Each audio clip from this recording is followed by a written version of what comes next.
Hello race fans in the United States and across around the world. This is a video that I meant to do back when the COVID pandemic first started, and now that it's the end of the 2020 calendar year, I am now just finally being able to do this. Congratulations. So what we have today is a complete Greenlight collection of 1/64 scale diecasts. This is my complete collection from 2002 on to 2020. And this is pretty much complete because we may have a few missing here and there in the closet. So be it, of course. But, you know, we've mostly got you covered. And without further ado, let's dig into this. We're going to go year by year by year, but I'm going to record this as I go along. We're going to edit this out quite as cheaply and efficiently as possible. Let's get into it. Before we start with Greenlight, we started with Johnny Lightning. Johnny Lightning had these molds. Greenlight bought the Johnny Lightning molds, and they used the Johnny Lightning molds for God knows how many years. But this is a Johnny Lightning version of the Sam Hornish Jr. 2002 Pennzoil car. Of course, now Greenlight used that exact mold for their products, but Johnny Lightning lasted for a little while, then Greenlight took over, and the rest was history. Here is Sam Hornish Jr.'s 2002 IRL Championship car, one of only 1,600 of these made. Sam Hornish Jr., there's a picture of him at Texas Motor Speedway, and this is an overall, just an absolute beautiful looking race car. The American flag on it looks absolutely incredible on this thing. I mean, I don't know where, I forgot where I picked this up, but I was so happy when I did because this thing is just an absolute hard car to find. Beautiful. Al Unser Jr.'s Correcco car in the 2002 IRL season. Incredible looking diecast. This is a Al Unser Jr. of his driving career. You know, that's a picture of him, and of course, limited edition of only 2,000 produced in 2002.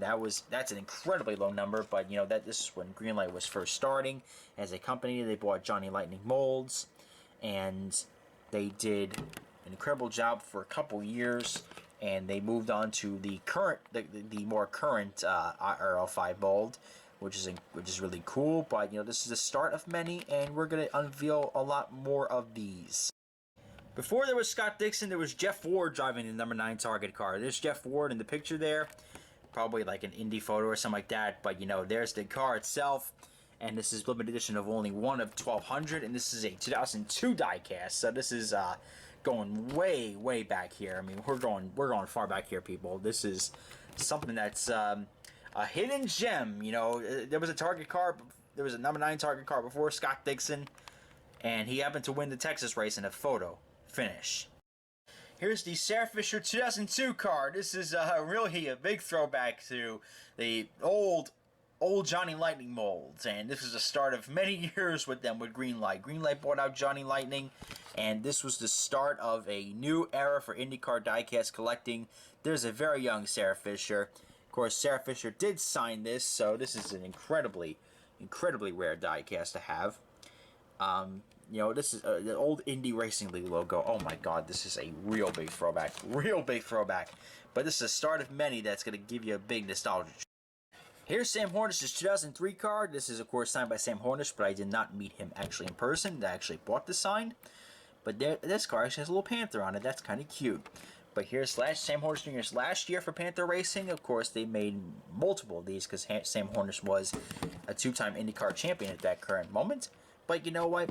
Very nice looking diecast, but we got a lot more cool 2003 cars to go over here. Jill DeFerence, 2003 Indy 500 winner, commemorative limited edition Indy 500 winner, because it's just chrome. They want to do the Penske colors on there, so they did a chrome edition of the Jill DeFerence car. But I managed to pick it up anyways, and I do not get it signed by Jill as of yet, but I really ought to change that. That would be really nice if I were to change that. Overall, very nice looking diecast, and quite frankly, it is a collector's item. Here's Michael Andretti's 2003 711 Big Gold car. Of course, signed by Michael himself. I managed to get the sign probably at one of the 500s back in like 2015 or so. But this is one of the first of the 7-Eleven big gold cars. And let me tell you, these 7-Eleven cars, man, these were absolute beauties. My God, these were beautiful. One of only 3,000 of these made worldwide, so you might as well try to hunt down for one of these, I would guess. Very, very nice looking car, and it's the start of many good looking 2003 cars. This is actually a promo car. This is a 2002 promo of the Scott Sharp Delphi Chevrolet.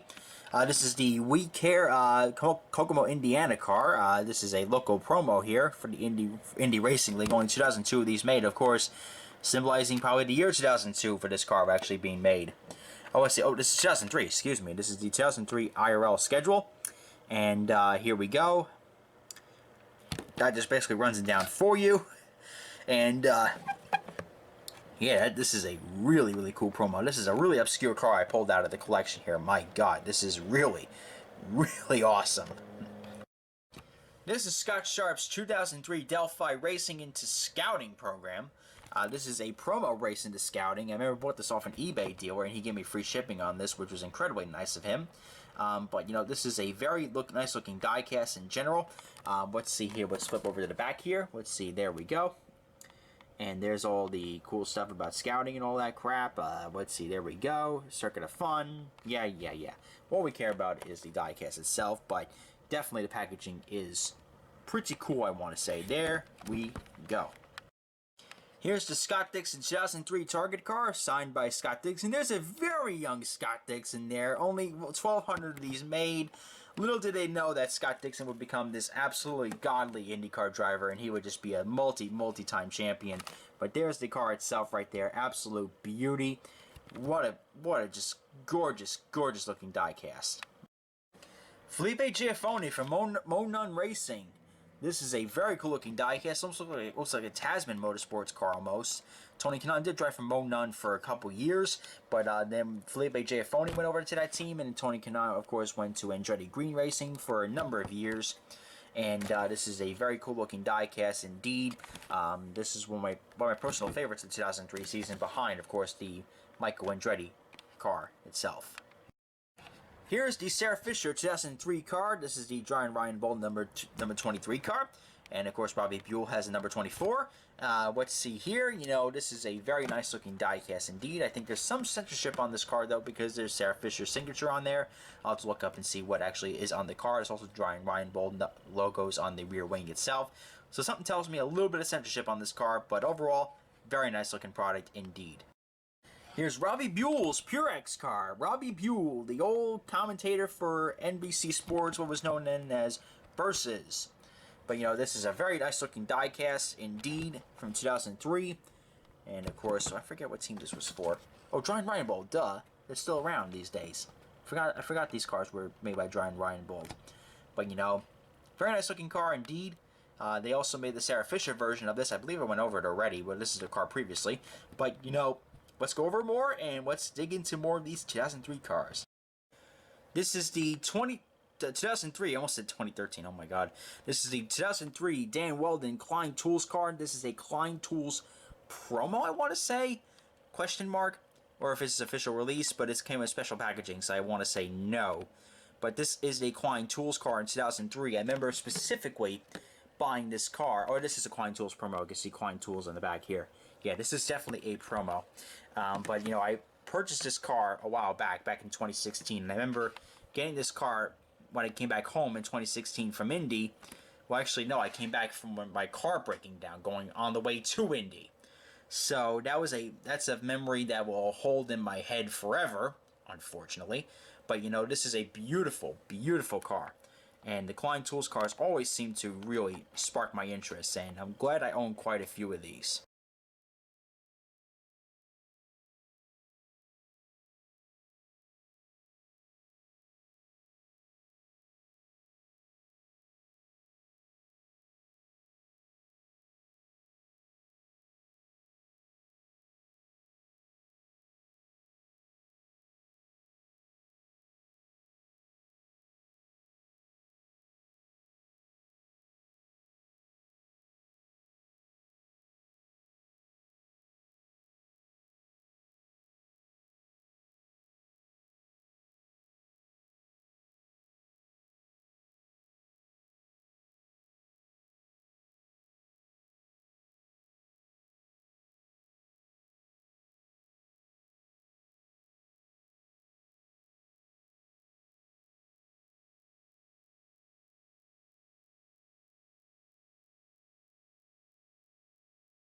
Of course, speaking of promos, this is a 2003 Indy Japan promo. Very awesome looking diecast indeed from the Twin Rim Motegi. This is a very cool looking car here. They made a promo of this for 2004, 2005 as well. This is the 03 edition promo, of course. And there she is, all in her glory, right there. Beautiful. Beautiful looking diecast in general. The Sam Schmidt Paralysis Foundation car. This is actually Sam Schmidt's car, but it's signed by Ryan Briscoe because I believe he was driving for 2015 that year. It was driving for Sam Schmidt in place of James Hinchcliffe, so that's probably why I did that. But here is the Vegas.com 500 winning car, as per se by the packaging there. But this is actually a really cool promo. I forgot I actually had this car. One of my Grail diecasts, it is Scott Dixon's 2004 Target car. Quite frankly, I forgot I had this car. I actually probably say later in the video, oh god, I wish I had it. Well, guess what? I forgot I did. Here's Scott Dixon's signature, only one of 4,000. There's Scott Dixon's picture. And there he is, the #1 Target car. The only time you've ever seen #1 for Ganassi, because they never went #1 ever since then. Yep, this is the only time you'll ever see a #1 Scott Dixon car. Mark Taylor's car. This is for Panther Racing back in 2004. Of course, this is the John Manville car, and of course, is sponsored by Menards. There's Mark Taylor himself right there. Of course, he did not last long at all with Panther Racing, but there he is right there in this picture. And this is the car itself. And of course, yeah, let's wipe it out there, people. A lot of toilet paper on this car, unfortunately. But there's the John Manville sponsorship, and this is one of my personal favorites of the 2004 season, minus, of course, the Tony Kanaan and Elio Castroneves cars for obviously biased and unbiased reasons. But there's the car itself right there. And let's go on with some other cool 2004 cars we got unboxed here.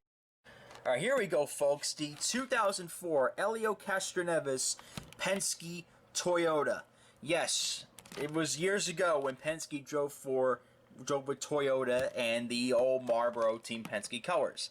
This is one that I picked up a couple years ago, and I'm lucky to have this and hopefully get it signed eventually. Thomas Schechter's 2004 Panther Racing car.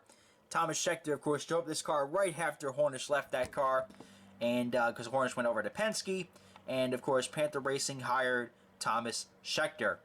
Beautiful looking diecast, and of course the 2004 packaging, which is absolutely incredible. There's the back of it itself right there. And let's move on to the others. In his rookie campaign with Penske Racing, not a rookie in general in IndyCar, Sam Hornish Jr.'s 2004 Penske Toyota. I almost said Honda right there. But, you know, this is the first year Sam Hornish drove for Penske because Jill DeFerrin retired the year before after he won the 500. And, you know, this is a very cool looking diecast. I mean, the Penske cars back then looked incredibly awesome. The packaging in 2004 was just absolutely phenomenal. I mean, you really couldn't beat it in those years. Here's the Scott Sharp 2004 Delphi Toyota. And of course, this is in the 2004 packaging. Scott Sharp is pictured there. One of only 3,800. Beautiful looking diecast in general. And let's now move on to the other 2004 diecasts. The 2004 Tony Kanaan 711 Big Gulp car. This is the 2004 edition of the 711 cars, and this was the start of a great series with these 711 cars. And they only made 10,000 of these, but they're still like incredibly rare to find. This was the most popular car probably back in 2004, I want to imagine, for obvious reasons. Tony Kanaan and 711, that was a great partnership, and I'm glad they went back for one race at Texas. And unfortunately, though, they did not make a diecast of that. I asked even STK for it, and he was like, "Yeah, we're not going to make that, unfortunately." But there's Tony Kanaan. He actually signed the car. Beautiful looking diecast. I am so happy to have this. Here is the Tony Kanaan 2004 Championship Edition car. This is signed by Tony Kanaan, one of 2005. Oh, that is incredibly rare, and I get why they did that. The Indy Racing League trophy. This is the Texas. This is probably the Texas commemorative version when he crossed the line. This is what the car looked like at Texas, I want to say, because if I pulled up the regular 2004 car, it should not have all the special decals on them. But this is one of my personal treasures. This is one that I will keep till the day I kick the bucket. And very nice looking car, packaging all across the board. AJ Foyt IV. Larry Foyt actually signed this though. This is a very cool looking diecast of the Conseco car for AJ Foyt IV, and he did run this at the 2004 IndyCar season. And you know, this is a production number of only 1 to 7,000 of these made. Yes, indeed. But you know, still very awesome looking car. Let's go over to the back of this thing. Here we go. There she is, and all that good details. All right, let's move on. The Buddy Rice 2004 Indy 500 winner. That's him in the garage area, because you know what? There was a tornado warning in the area. Yeah, everybody ran out of the speedway that year. Quite frankly, I don't remember that race, but you know, because I was too young. But you know, if I was there, I would have been running, man. I've been running out of that speedway. Tom Carney was like, "There's a tornado outside. There's tornado warning in the area, whatever." But oh, must have been a lot of fun. But overall, very nice diecast. And you know what? He didn't win that out of luck. He won that by merit. The Dan Weldon Klein Tools car. There's a picture of Dan himself right there with a very young Dan Weldon, I want to say. This, of course, is with Andretti Green Racing, and this is production number of only 1 to 3,000 ever made. But of course, you know, the 2005 version is the way more sought after version, but I managed to get the 04 version, which is not too terribly bad at all. But you know, of course, you know, the Klein Tools car was made famous 1 year later, but 1 year before, not too shabby at all. This is one of my newer pickups. This is a Dario Franchitti 2004 Arca EX car. This is one Dario car that was missing in my collection. There's young Dario without the signature hair that he has now. So that's when you know this car is an actual throwback. When you see Dario with short hair. I remember those days. And he was driving for Andretti Green Racing too. That's another throwback. The Sarah Fisher Bryant car. Bryant's been a big sponsor for a long time, and now they've sponsored Tony Kanaan this coming year.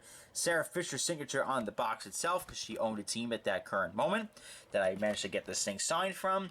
But of course, she no longer owns a racing team as of the current moment. But you know, this is I love this packaging. The packaging is just absolutely nice. I mean, they really did a nice job with this. There's Sarah right there, and of course the box is all wobbly and everything. Sorry about that. But here we go. That's the Sarah Fisher Bryant car. Ed Carpenter's 2004 Red Bull Cheever racing car. This is the Ed Carpenter version of the car. Of course, Ed signed this himself. This was Ed's rookie year, I want to say, in 2004. As I probably just pleased all the Ed Carpenter fans out there with this diecast. Only 1,500 of these made, so yeah, good luck fighting for this one, I want to say. Beautiful looking car, and you know what? Like I said again, 2004 packaging, which is almost the absolute goats of IndyCar packaging, I'll tell you that. Very nice looking diecast, and let's keep moving on with these. Robbie Gordon's 2004 Meyer Singular Wireless car. This, of course, is a 2004 car. This is Robbie Gordon when he drove for his own race team in 2004, and of course, they had to fly, I think at Jacques Wazir to finish the race because the race was rain delayed, and Robbie had to go race the Coke 600. So that was the deal. They had to go there, but Robbie did start the race. Unfortunately, he did not finish the race.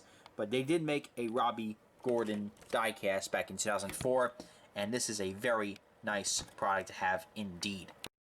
This is the Sam Schmidt Paralysis Foundation 2015 edition.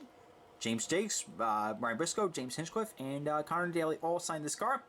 This is, of course, the 04 edition, and it's all chrome, which is a beautiful looking diecast in general. Let's see, there's all the IndyCar Series drivers back there. Oh my god, these are some real throwback names. Oh my god, this is really cool. Buddy Lazier, Sam Hornish Jr., Tony Kanaan. Oh my god, this is a real big throwback. Oh, brings back so many memories. I hated the 05 packaging, but I love the diecast.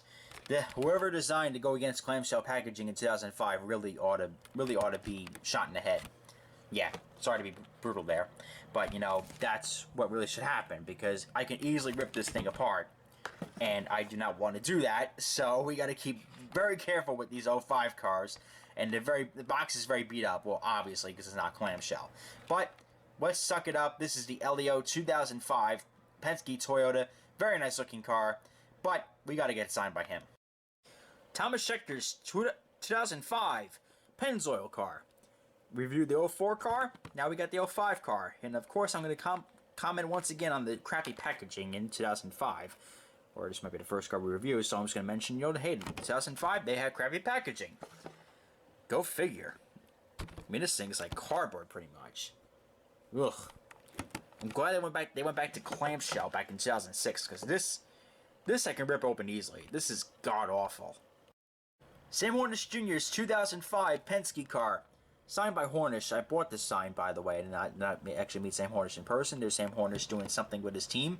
There's a picture of Hornish's car there's Hornish's car right there at the bottom. And I believe I did not pay $8 for it. I think I paid a little bit more than that. It's worth more, I'll tell you that.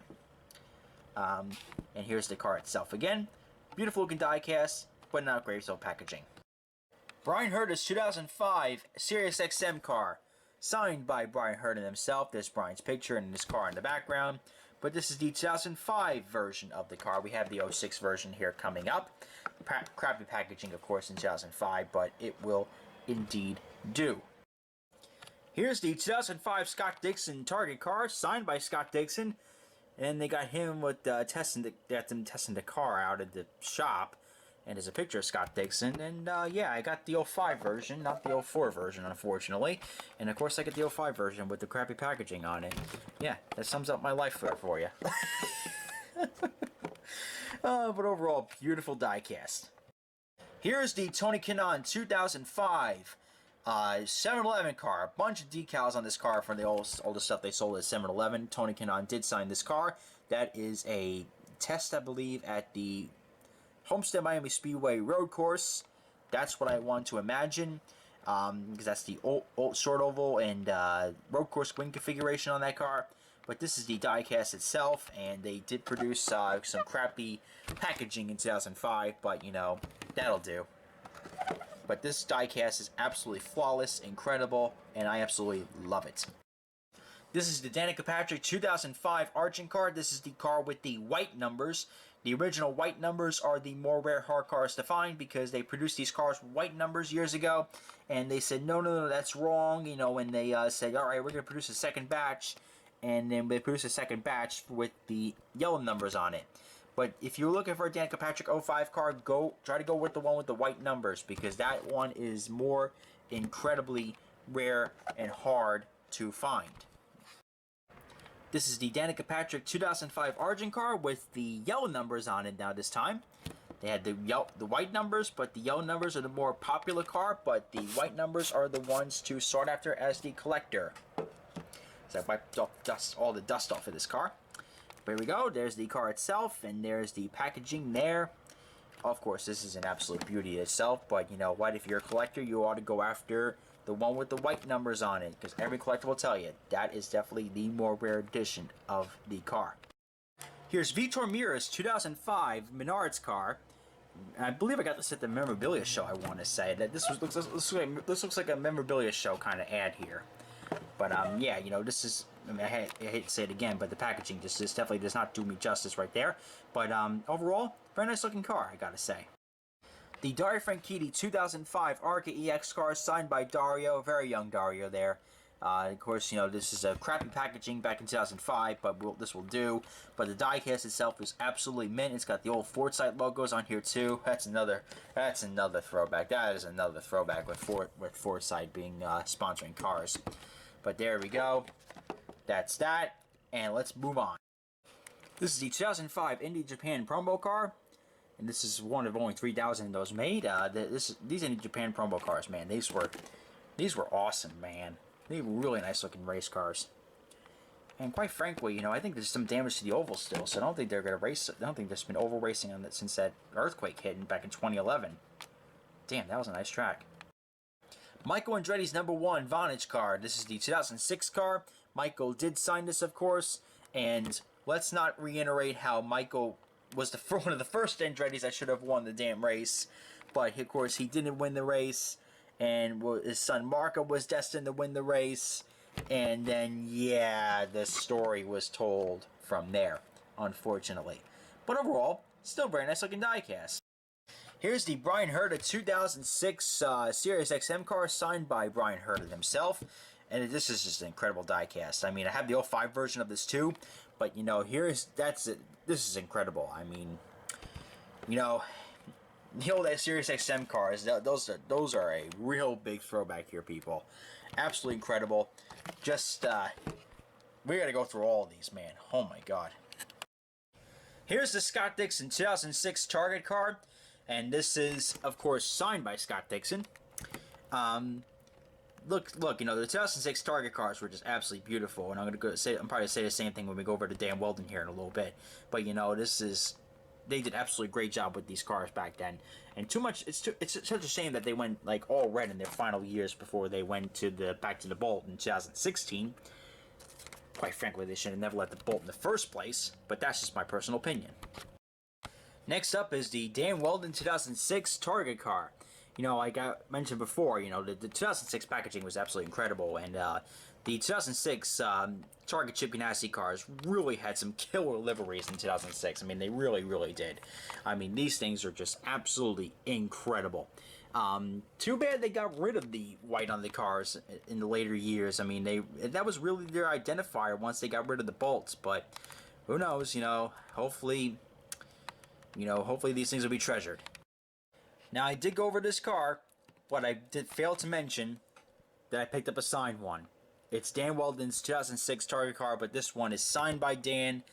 God bless his soul. He was an incredible racer, husband, father, and true gentleman on the racetrack. And I bought this signed, and trust me, this is never leaving my collection. The 2006 Tony Kanaan 711 car. You know, this is another cool 7-Eleven car. A whole bunch of decals on this car. All the stuff they sold at 7-Eleven in those years, including probably today as well. But, you know, this is all this decaling job they did on this car is just absolutely incredible. This is Tony Kanaan's face right there. Of course, he signed this car. 2006 packaging looked pretty damn cool, I want to say. And they did a good job with this car. And I believe only 4,000 of these made, yep. So that's a pretty rare car. Felipe Giafoni's 2006 ABC Supply car. There's this special packaging it comes with. And of course this looks like a promo pretty much. Yeah, this is a promo car for Felipe Giafoni. But nonetheless though, spectacular diecast. Still clamshell, can't take this out, which is good. But here it is, still packaging and still rocking after all these years. Here's the 2006 Buddy Rice car. Buddy Rice in 2006. Of course, he was injured in the 05 season, so they had to make the 06 diecast, and here it is. Very incredible looking car. Of course, he won the 2004 Indy 500, which you've probably already seen that car as it is. But very nice looking diecast, and yeah, those whole Atlantic cars looked awesome in the Argent car. The Danica Patrick 2016 Argent car. Of course, this has the correct yellow numbers on this car. Not too sure if I picked up the 2005 with the correct numbers on them, but there's the box itself right there. All that good stuff. Very nice looking car, indeed, and definitely pick one of these up. Jeff Simmons' 2006 ethanol car. Of course, they actually did make a Paul Dana 118 of this, so the Paul Dana 118 is definitely a highly sought after car. But they did make a Jeff Simmons 2006 17 car ethanol car. Beautiful looking diecast, indeed. And they made a Ryan Hunter-Ray version of this as well. And of course, these guys led the ethanol program. Paul Dana led, really. And they all did an incredible job with this. And this 2006 car is just an absolute beauty. The 2006 Marco Andretti New York Stock Exchange car, signed by Marco himself. There's very young Marco in this photo. Of course, we don't need to be remembered that he should have won the Indy 500 with this car. We're not trying to get depressed moods here, people.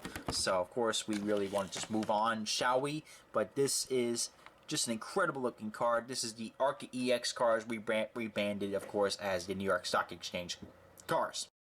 And here's the Dario Franchitti 2006 Klein Tools car. This was the year after Weldon left the team, so Klein Tools and them went over to Dario Franchitti.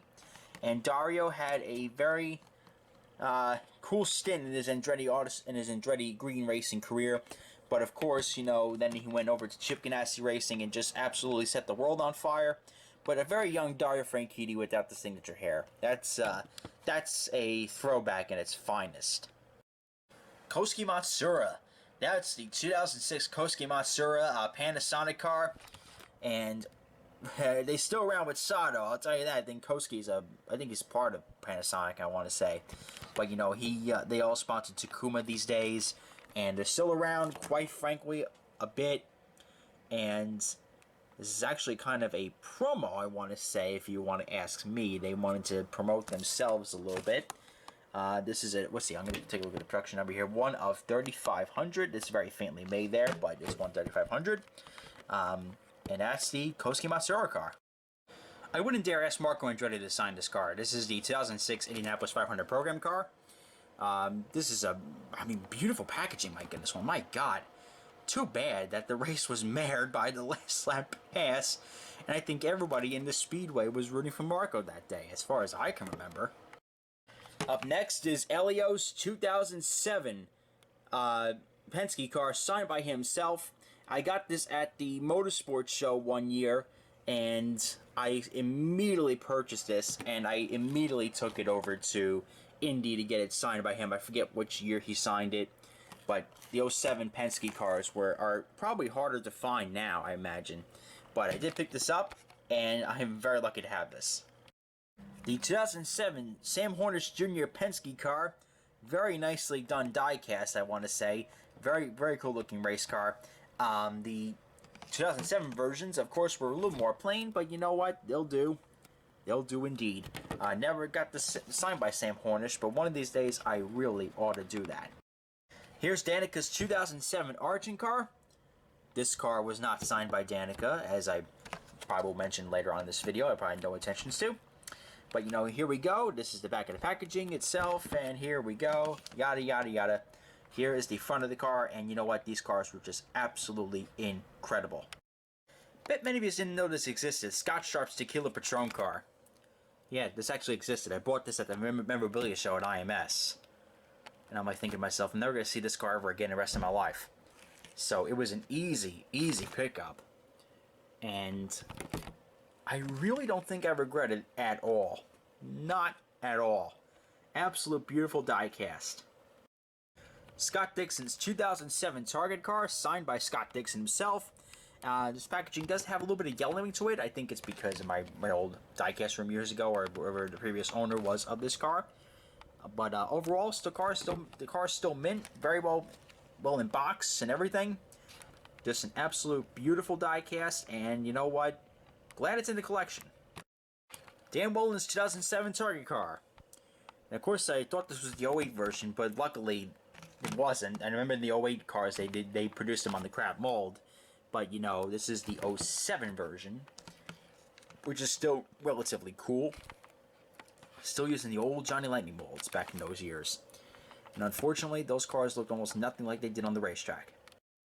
The 2007 Tony Kanaan 711 Honda. One of the absolute big beauties right here. Very faintly signed by Tony Kanaan. I have to get that re-signed by him because that was signed probably God knows how many years ago. I bought it signed, but he managed to sign that box. This was my only one available. So I was like, you know what? Might as well pick it up, but that definitely has to be re-signed by him. And overall, in general, beautiful diecast. You only be able to pay $8 back then, but $8 still got you a very decent car, but not too decent mold there. Ryan Briscoe's Norton 360 car very much resembles the Yellow Submarine, of course. And of course, Ryan Briscoe did sign that. There's Ryan Briscoe's picture there. This was the year he came back after his nasty, nasty accident at Chicagoland. Came back for Roger Penske to drive the number 12 car. And of course, he did a very, very good job in it, I want to say. There's, of course, actually, this is Dragon Racing. Excuse me, this is Jay Penske's car. Oh, wow. I fell on that one. But it looks like a Yellow Submarine, though. I'll give you that. It looks incredibly awesome. And Ryan Briscoe, of course, in 2008 eventually drove for Roger Penske. That's an incredible looking diecast. Darren Manning's 2007 ABC Supply car. You know, this is he's not one of those member drivers, especially for the H.A. Foyt stable and quite frankly a lot of those years. But you know, this is a still pretty cool looking diecast. The 2008 version was definitely more memorable. Hopefully, we'll be able to dig that one out. The 2007 Jeff Simmons ethanol car, and this is the ethanol car that was driven by Jeff Simmons, of course, after Paul Dana passed away, unfortunately. But you know, this is a cool looking race car indeed for the 2007 version. They did make the Ryan Hunter-Reay 2008 2008 version, which we'll probably go over here in a little bit eventually. But overall, still very nice looking diecast, I must say. The Ed Carpenter 2007 Hitachi Power Tools car. This is, of course, a car driven with Vision Racing. Of course, that's Tony George's team, and of course, he's related. Ed Carpenter's signature right there. And let's do a 360 view of this car. Beautiful looking diecast indeed. And there she is. And that was the start of many good drivers for Ed Carpenter, especially now with his own racing team. Does anyone want Milk and Donuts? Milk and Duno's 2007 Sitco car. It looks probably just as slow as it was on track. Let's just say that. Not a very good race car driver by any stretch of the definition. And unfortunately, I think she's now out of the racing business because the head honcho of Venezuela kicked the bucket and they stopped sponsoring all the cars. So Sitco's no longer around with sponsoring race cars. And that was the end of VJ Viso and Milk and Duno's careers as we knew it. Here's the Marco Andretti 2007 New York Stock Exchange car. This is of course signed by Marco and Mario himself. I initially thought this was the 06 version, but the 06 version has a much even younger Marco picture in there. So we were going to go over that here in a little bit. But yeah, this is the 07 packaging. The 07 car was quite frankly beautiful. But you know what? These cars were short-lived, but they were pretty awesome. This is Dario Franchitti's 2007 Sensor Canadian Club car. Vonage Canadian Club car, I want to say. Those are both sponsors on this car. And there's almost said Elio. There's Dario's signature right there. And that's Dario before he had the signature hair. So that is a real throwback.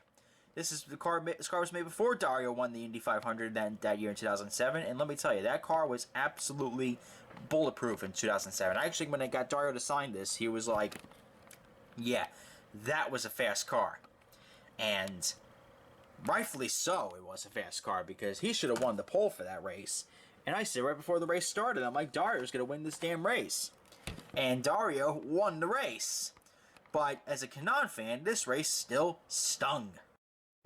Dario Franchitti's 2007 Indianapolis 500 winner. No, it does not come with the Canadian Club sponsorship, unfortunately. But there is Dario celebrating there in the garage area because that race was an absolute downpour at the end of that race. And there's Dario crossing the line. Oh wow, they even censored the Canadian Club logos off the. Censored all the Canadian Club logos off this car. Oh my God, that is horrible. Horrible censorship right there. Luckily, they got their heads out of their butts and they finally started making diecasts with the alcohol sponsorship on it. Oh my God, I hate censorship for the life of me. But you know what? This is still an awesome car to collect. Here's the 91st Indy 500 promo. I believe I should get Dario to sign this. The 2007 Indy 500 promo. There's the packaging itself right there. One of only 4,500. I wonder why it's so rare. I frequently collect the program cards because it was going to be a nice little keepsake there for me. But you know what? I really like it. And quite frankly, like I said before, Dario really ought to sign this. The 2008 Elio Castroneves Team Penske car. Of course, this is on the correct IR05 mold. And there's Elio signing with his big old signature and his big old smile. There's Elio. Beautiful diecast. This was probably in 2008. I would have been breathing a sigh of relief that these things would have been on the correct mold. But I did not collect in those years, unfortunately. But here we go. There's the box itself. Beautiful, beautiful, beautiful. And this is only going to be the start of great 2008 cars to come. Vitor Meira's 2008 National Guard car, signed by Vitor himself. I bought this signed, I believe. I never met Vitor actually in person, I want to say. But I actually did pick this up signed, which is incredible. I had to do that. And of course, is the back of the packaging for 2008. And I must say, that looks like Watkins Glen, I want to say. But here we go. That is Vitor Meira's car. The National Guard car. Should have possibly had a chance to win the 2008 Indy 500 with this car. But of course, Scott Dixon won that race. And that car is a beauty in itself. Ryan Briscoe's 2008 Penske car. I picked this up at a local dirt track out of all places. Ryan Briscoe did sign this eventually, I believe, at the 2016 or some Indy 500 right after that. I bought this in 2015. I bought this, oh my God, I bought this over 5 years ago. This thing's been in my collection for 5 years already. Good Lord. But here's the car itself, the packaging, and flip over the back. Yada, yada, yada. I think I only paid maybe about $3 for this car, and I think that $3 went well worth it. Danica Patrick's 2007 Origin car. Of course, Danica did sign this, but I never actually met her in person. Quite frankly, I probably had no intentions to do that. But there's Danica's car, and the back in packaging. And I think I did pay like maybe a little more at $8. I think I paid maybe a little bit more than that, but overall, still pretty good product, and it's a very nice car, the old Motorola cars. The Scott Dixon 2008 Target car, almost like a farewell for the Johnny Lightning molds here for these ones. Scott Dixon signed into the car, and overall, very nice. I mean, it's less white on this car as compared to the other Target cars in the previous years, but that's the route they went. And unfortunately, that's the route they went in later years. But yeah, the 2008 car looked pretty good. And now Dan Weldon's, well, guess what? That was almost all red. Scott Dixon's 2008 Indianapolis 500 winner, signed by Scott Dixon himself. This was one of the first cars on the current IndyCar mold. Not current IndyCar mold. Oh, wow, this is bad. The 2008 mold. They had the old 02 Johnny Lightning mold for God knows how many years. And they moved over to the 08 mold right before the 500. They produced a few cars on them, but this is the first 500 winner on the correct mold, as I want to say. The old Johnny Lightning molds were not really all that great, let's just be brutally honest there. So it was finally a nice update to have a proper Indy 500 winner made by Greenlight. Here's the Dan Weldon 2008 Target car. This was the farewell for the old Johnny Lightning molds as they went to the actual Greenlight molds went in 2008 when they revealed some of these cars, but this is the last of them, and it was goodbye, good riddance after that. Here's the Tony Kanaan 2008 7-Eleven Slurpee car. This is my personal favorite for a number of reasons. One, it's the most rare. Two, it's got the correct IndyCar mold for the IR05. And Tony Kanaan did manage to sign this car too. So here we go. This is a beauty in itself. Great looking car. Although I will say, I do miss the old... Oh, is that Watkins Glen? That looks like Watkins Glen almost, with those garages. I want to say that, because IndyCar did go to Watkins Glen in those years. But which they should return back there. Darren Manning's 2008 ABC supply car for AJ Foyt Racing, signed by Larry Foyt. Darren Manning was one of those that is not really too well known in the IndyCar paddock for his IndyCar stint. Yeah, he drove for AJ for a couple years and seemed to have faded off in the distance pretty much. But this is a very cool car, and we got a lot more to do over in 2008.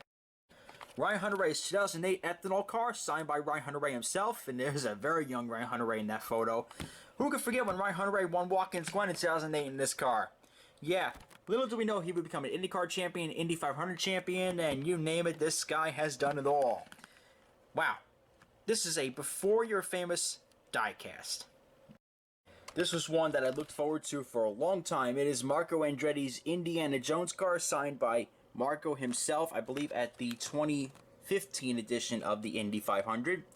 Very nice looking diecast. I am so lucky to have this. This is incredibly rare. This is only, well, they only made 20,000 of these, but you know what? These are pretty hard to find these days, I'll tell you that. The Marco Andretti Clone Wars car, beautiful looking diecast. I'm really just absolutely happy about that. This is one of those ones that is incredibly rare to find. It's even more rare than the Indiana Jones one. He ran this at Snowman, I want to believe. I believe that's where he ran it. And of course, this is sponsored by Blockbuster, which they had money to sponsor back in 2008. They ain't crap now. But it's Marco signing that car. Blockbuster and Andretti Autosport. Yep, Andretti Green Racing. Of course, Kim Green now runs Green Savory, which basically runs Mid-Ohio, Toronto, St. Pete, and Portland. And there is the car itself. Beautiful. But let's move on now, shall we? Sarah Fisher's Rescue car. Now, of course, we all remember that year where Sarah Fisher unfortunately got wrecked out of the 500. Of course, well, yeah, Tony Kanaan crashed in turn 3, and she ran into him on no fault of her own on that one. But, yeah, that was terrible. But this rescue car is actually pretty cool, and I'm glad they actually made it. Here's the Watkins Glen promo car from 2008, signed by Scott Dixon. Who else really should be? Who else should have? I mean, that was the king of Watkins Glen for God knows how many years. I mean, if you wanted to win Watkins Glen, it was the Scott Dixon show, man. That guy knew how to drive the Glen, and quite frankly, that race needs to come back. Bring back the Glen, God damn it! I meant to be a PG-13 rated video, but sorry for swearing. The 2008 Indy 500 program car, signed by Scott Dixon. This is a very cool looking promo diecast for the Indy 500. I managed to pick this up, I believe, on eBay somewhere, either on eBay or one of the shows at Indianapolis that they do. But, you know, this is very awesome looking packaging, and they did a great job with the diecast. And, of course, this is even more memorable now that Scott Dixon actually signed this car. Graham Rahal McDonald's, the 2009 car. There's Graham Rahal's signature. There's a picture of Graham there. Of course, this is the last year of the partnership with McDonald's. After Paul Newman died, unfortunately, they cut the sponsorship. But there we go. There's the cars that came in the wave itself. Newman Haas Lanigan Racing. That is a real big throwback. Real big throwback.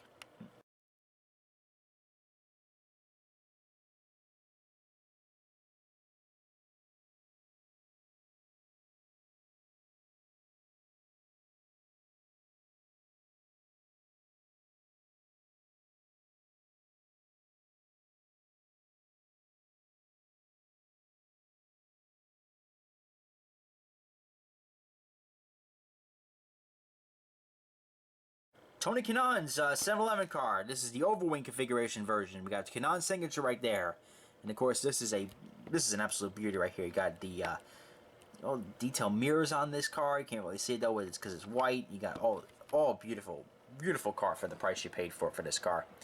And there's Tony Kanaan back there. We have the oval version. Now let's do the road course version. This is the Tony Kanaan 2009. The road course version. This is Kanaan's signature right there. It is Kanaan again itself, but look at beforehand, you know, we got all the road course variations of this car. These were all just absolutely beautiful looking road course cars. They actually did a great job with these. I'm glad they made some multiple aero kits, and there's the cars on the wave, came in the wave in the back. But very nice looking car indeed. These are all very nice looking race cars, and I'm actually thrown off a little bit because this does say Eyes on IndyCar Series, which says 2010, but the copyright says 09, which throws me off, and that is indeed an 09 Will Power car. That is indeed an 09 Ed Carpenter car, but I don't think Mike Conway came until 2010. I know John Andretti drove in 2009, so yeah, this is really confusing here. But unfortunately, they did not specify what year it is. But you know, this is really beautiful.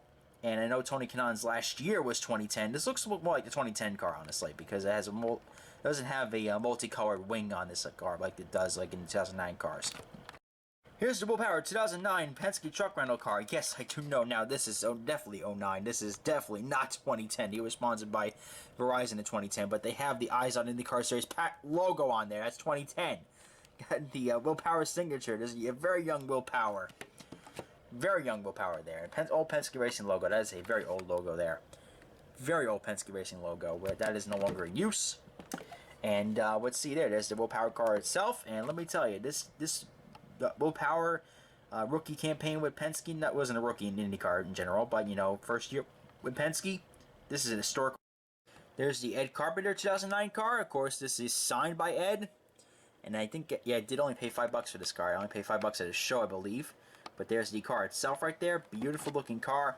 The Menards cars were absolutely beautiful, even especially in those years. All the cars that came in the way back there. And there she goes. Really just an absolute beautiful diecast. Marco Andretti's Meyer car, signed by Marco himself. There's a very young Marco there. This is the Hot Wheels edition version, of course, in 2009. Very nice looking diecast in general. Let's see, let's flip over to the back here. Of course, you got all the cars that came in the wave there. There's a very young Marco, like I said before. There we go. And let's proceed on to some other 2009 diecasts. The 2009 Sarah Fisher car. Sarah Fisher had a really nice diecast back then. Of course, this is on the oval wing configuration for Sarah Fisher. This is a really awesome looking diecast. I believe this is the '09 version. Yes, I believe. No, this looks like the 2010 version. No, this is not. Nope, excuse me. This is '09. Never mind. I'm an idiot. Sorry about that. I got thrown off with the Danica Boost mobile car. I thought that was the 2010 car. I'm like, nope, that's 2009. But there's Sarah Fisher's car. And let's see. Oh, by the way, shout out to IEPUI right there, sponsoring this car. Talk about a throwback. This is the 2010 version of the Takuma Sato Lotus car. He crashed the car pretty much every single God-given weekend. But little do we know he would become a two-time Indy 500 winner. That was something that we did not expect back in 2010. But he did sign this car, and Takuma is just such a graceful guy. And you know what? This guy is now a legend. A legend. You don't win two Indy 500s by accident, people.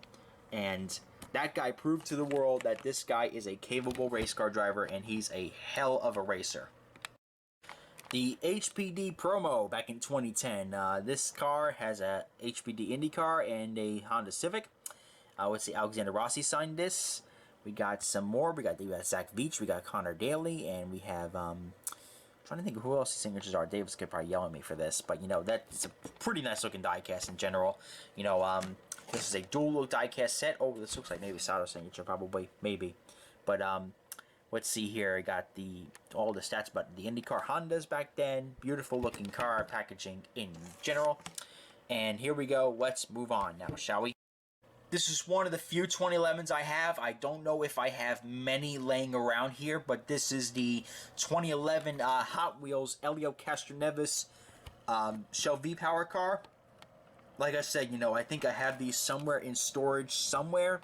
I have a whole bunch of them. I just don't know where they are. I apologize. I think I might... This is only the first spin I got here, so let's see if I can reveal even more of these.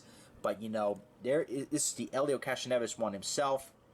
One of many couple waves of these cars. Very nice looking diecast. And yes, you could have picked these up at Walmart years ago. Here is the 2011 Penske truck rental promo signed by Roger Penske for Elio Castroneves and Ryan Briscoe. This was a dual diecast promo that I picked up off of eBay, I want to say. But here's the drivers on the back. Of course, they were teammates back then. And there is the packaging itself, Penske truck rental and all that. But this is a dual diecast set, and one of these days I got to get Briscoe and Elio to sign both of these. The 2009 J.R. Hildebrand car, of course, this is signed by J.R. 2009, excuse me, 2011. This is his rookie car. 2011, I keep reading all the 2009 cars, thinking this is a 2009 car. But no, this is a 2011 car. This is the 2011 edition of the J.R. Hildebrand car. And of course, this is all the cars that came in the wave itself right there. There you go. And overall, beautiful diecast. I love how the Hot Wheels cars came with the mirrors on them. That is a small but very nice detail that they had there.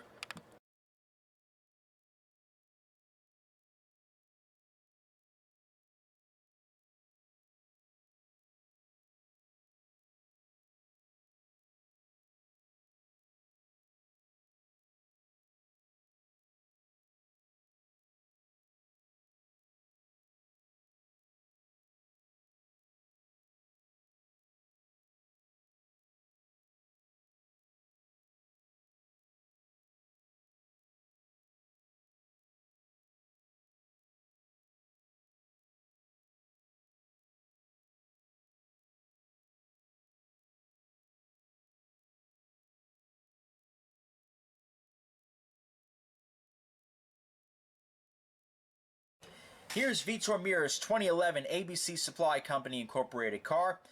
This is another rare 2011 diecast to actually have in your collection. Of course, it is an absolute beauty, my god. I managed to pick this up quite last minute, I want to say. I don't know how many years ago I got this, but, you know, it was like one of those last minute eBay editions, and I'm like, you know what?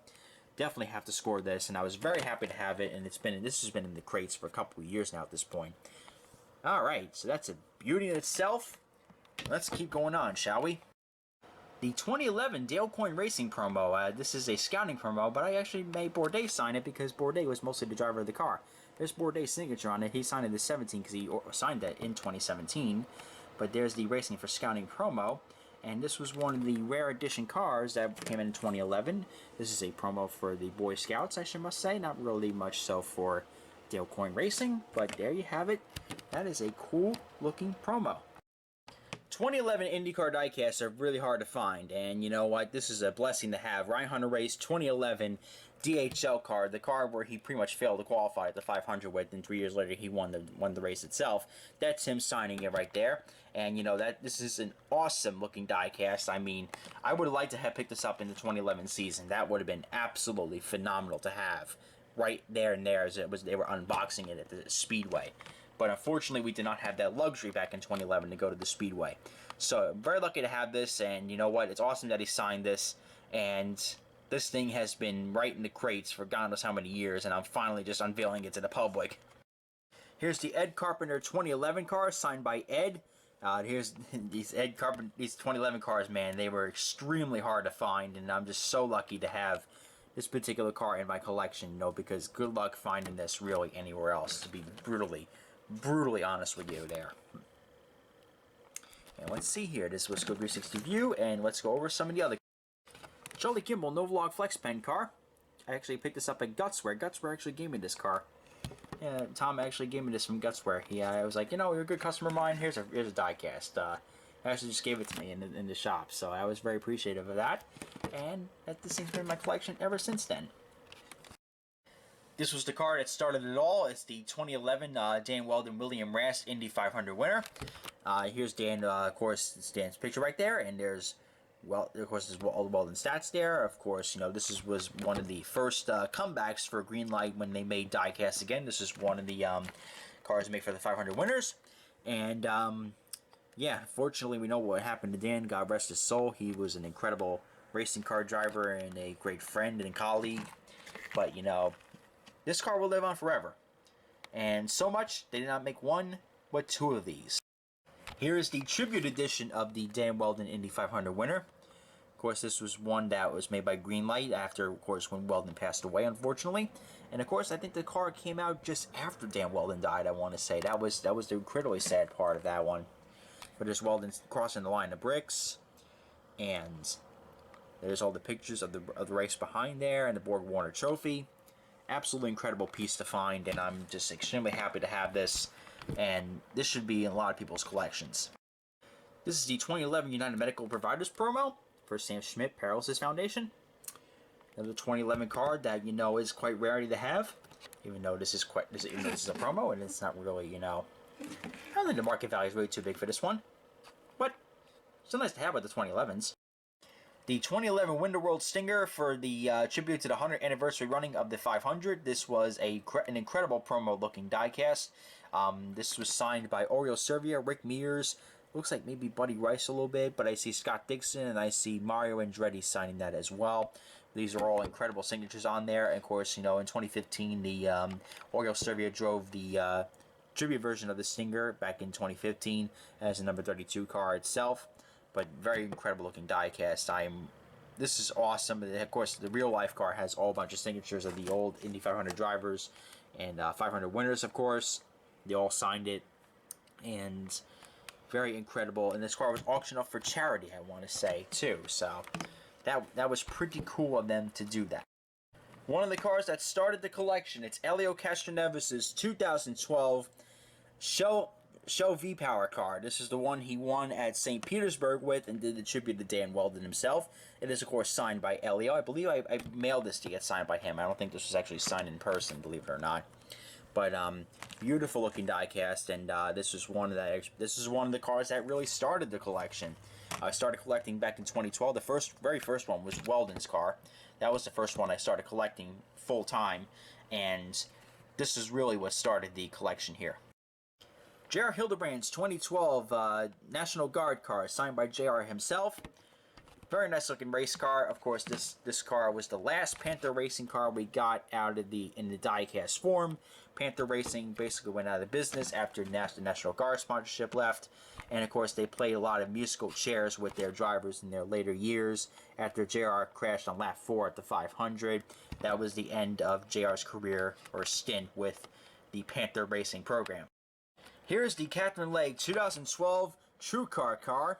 This is a really awesome looking diecast. I picked up one of the last of the 2012 editions I picked up. This is the only car that's in the Lotus form.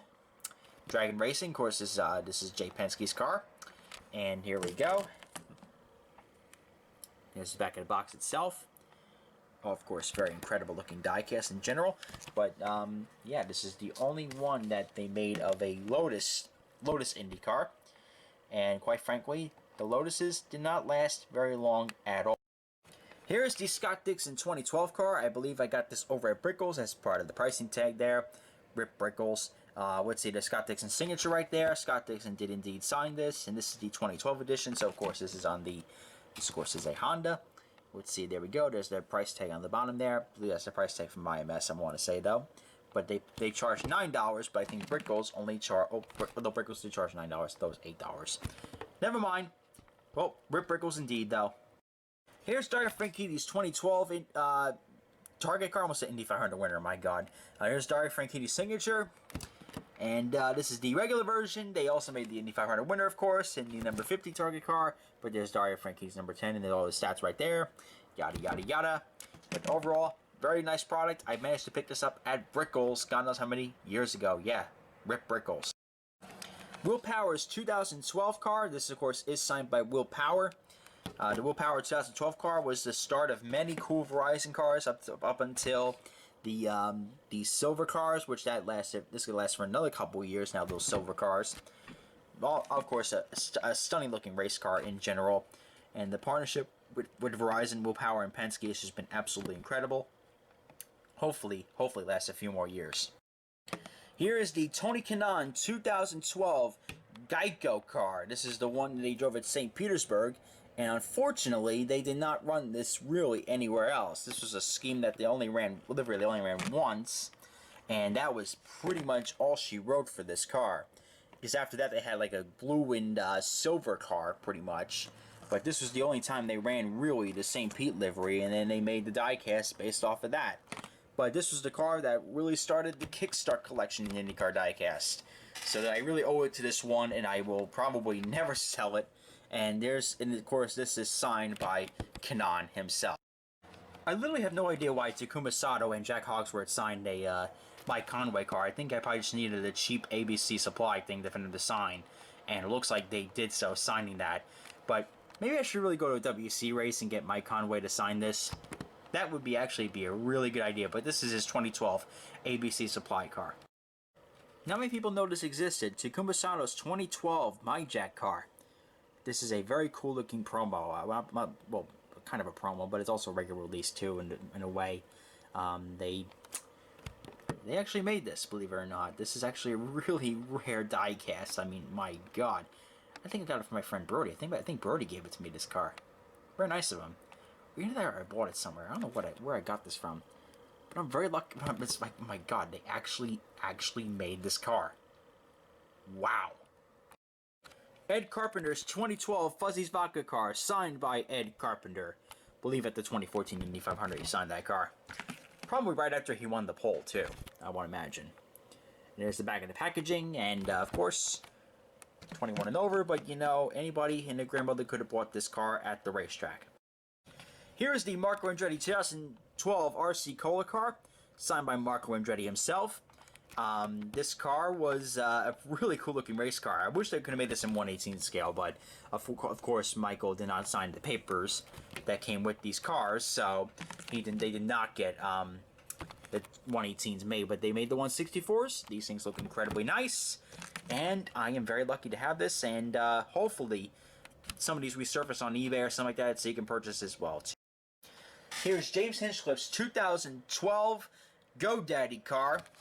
They did not make the 1/18 version of this because Michael Andretti had the thing to sign on his desk to make the 1/18 diecast, and he never did it.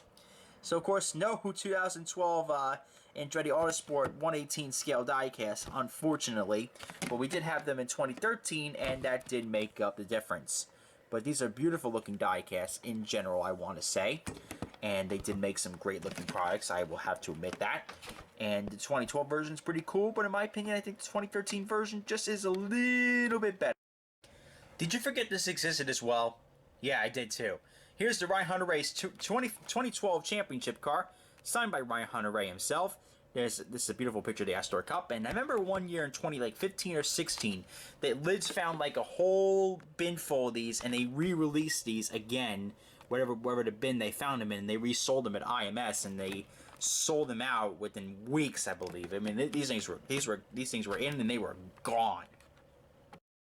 The Graham Rahal 2012 Service Central car. I keep forgetting Service Central actually sponsored Graham Rahal for a while, but it's signed by both Graham and Bobby Rahal on this car. This is the 2012 edition. I believe we did drive for him in 2011. They didn't make a 2011 Service Central car at all, though, I don't think. Nope, they did not. So anyways, yep, that's the 2012 version, and hopefully we'll go over some more 2012 diecast. The 2012 Dario Franchitti Indianapolis 500 winner. Of course, this is number 50, paying tribute to the 50 years of Target. This comes in the standard red packaging. I know that there's one with the Honda packaging onto it, but there's Dario right there. He signed the car, and there's Dario with the glass and milk. And this packaging is absolutely beautiful packaging here. Of course, all his 3 wins there, 2007, 2010, and 2012. There's the car itself.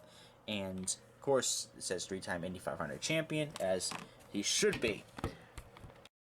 Here's the Charlie Kimball 2012 Novolog Flex Pen car, signed by Charlie Kimball himself, and I believe it got the sign at IMS, I believe, back in 2014.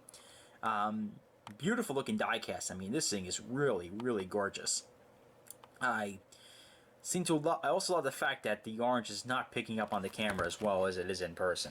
That's something we had to address here with cameras here. But other than that, very cool diecast. The 2012 Indianapolis 500 program car. This was a car that I picked up I believe it was at the end of the season. I managed to pick this up on the IndyCar site. Signed by James Hinchcliffe, Jack Villeneuve, Takuma Sato, I believe, J.R. Hildebrand, and a couple others. I'm trying to remember what these signatures are, but I'm going to probably look at these and analyze these with David probably as we watch the video live. He'll probably tell me what these signatures are. Let's see. There, of course, this is the back of the packaging. Comes with the Speedway itself. It's absolutely beautiful. I really do love the program cars. The 2012 Eyes on IndyCar Series test car, signed by quite a few drivers. Looks like Sato, and it looks like EJ Viso, and it looks like also maybe Munoz probably. I don't know. That probably looks like Munoz's signature, but I can't say enough though about that. But there's the car itself, and of course I bought this at Brickell's. Again, let's just say Brickell's was a great store, and unfortunately now they're out of business. But I did buy this from Brickell's, and that's a lasting memory from Brickell's. Let's go on to other cool diecasts that I did not get from Brickell's.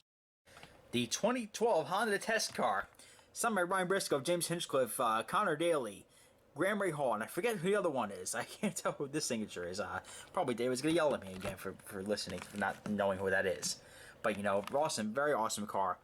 But this is a test car, and this is one of many test cars in the 2012 season. Ryan Hunter-Reay's 2013 DHL car, signed by Ryan Hunter-Reay himself. Of course, this is the year after he won the championship. So, of course, this car is going to be number 1. There she is, right there. And very nice looking diecast. I like the 2012 version just a little bit better, but if you have the 2013 version, it is not too shabby at all. The Ryan Hunter-Reay AutoNation IndyCar promo. This, of course, is signed by Ryan Hunter-Reay himself. Of course, the Racing for Cancer thing, he does a great thing with that because his mother unfortunately died of cancer. And they did a great thing with AutoNation and the promo for Racing for Cancer. And now, of course, they do it now with the Pink Breast Cancer Awareness program that they do. AutoNation does a great job with raising awareness for cancer and all that. And they do a great job promoting with the GT cars, and Alexander Rossi cars, of course, with Marco Andretti, and of course they've been a big partner of Ryan Hunter-Reay for God knows how many years. Not only is this 2013 Elio signed by himself right over there, Rick Mears signed this. This is the 2013 edition of the Hitachi car. I have the 2013, the 14, the 15, and the 16 edition. I don't think also the 17 as well. I think we have that floating around here somewhere. But that was a big sponsor for Elio in his later years, Hitachi, and now he's with Meyer Shank Racing. Oh, the Hitachi sponsorship went over to Joseph Newgarden now. But there's the Elio Hitachi car. We're going to have plenty more of these coming up. Here's the 2013 Elio Castroneves AAA insurance car. This car is signed by Rick Mears and Elio himself. The 2013 edition was pretty darn cool, I want to say. This is the regular version. We have the turbo version coming up here. But this is the car with all the proper decals because this is not a turbo promo, I want to say. So there is the car itself. And yes, I did pay $9 for this, I believe. It was either at the Speedway or online, I want to say. I think I bought it online. But this is just an incredible, incredible looking diecast. I mean, I just absolutely love this car. And here's the 2013 Elio AAA Insurance, but this is the Turbo Edition promo, signed by Elio, very rushed autograph by Elio, and there's Rick Mears signing this as well. And here, this is the car itself, very plain, there's not really too much on it, it's just a AAA promo. And here's Turbo himself on the background there. Beautiful looking picture of him. Turbo was a pretty good movie. I haven't seen it though since I was in theaters. God knows how many years ago. Ryan Briscoe's 2013 card. This is the Ryan Briscoe card signed by Ryan himself. Of course, NTT Data, Vizio, and Hulu signed this. Also participating on this car. This might be a little bit of a QR code on this car as well. That's pretty cool. But NTT Data, this is the start of their big-time sponsorship with Chip Ganassi Racing. That is still ongoing. Still ongoing with Alex Palou next year, which is pretty darn cool if you ask me. But here he goes. There's Brian Briscoe's car, and now let's move on to some other Chip Ganassi Racing cars. Here's Scott Dixon's 2013 Target car, signed by Scott Dixon himself. That's an oldie but a goodie. Let's see, 2012 Indy 500 winners and High-Slot Indycar Series champions for all those 4 years. They won a lot more wins and championships ever since then, I'll tell you that. But they were very proud of all their accomplishments in those years that Dario and Dixon did drive for them. Oh my God, beautiful, beautiful. And now let's go over some of the others. Here's the Dario Franchitti 2013 Target card. And of course, this is the last card they made for Dario Franchitti up until his career-ending injury. So that's the last card you'll get for the Dario Franchitti career era here.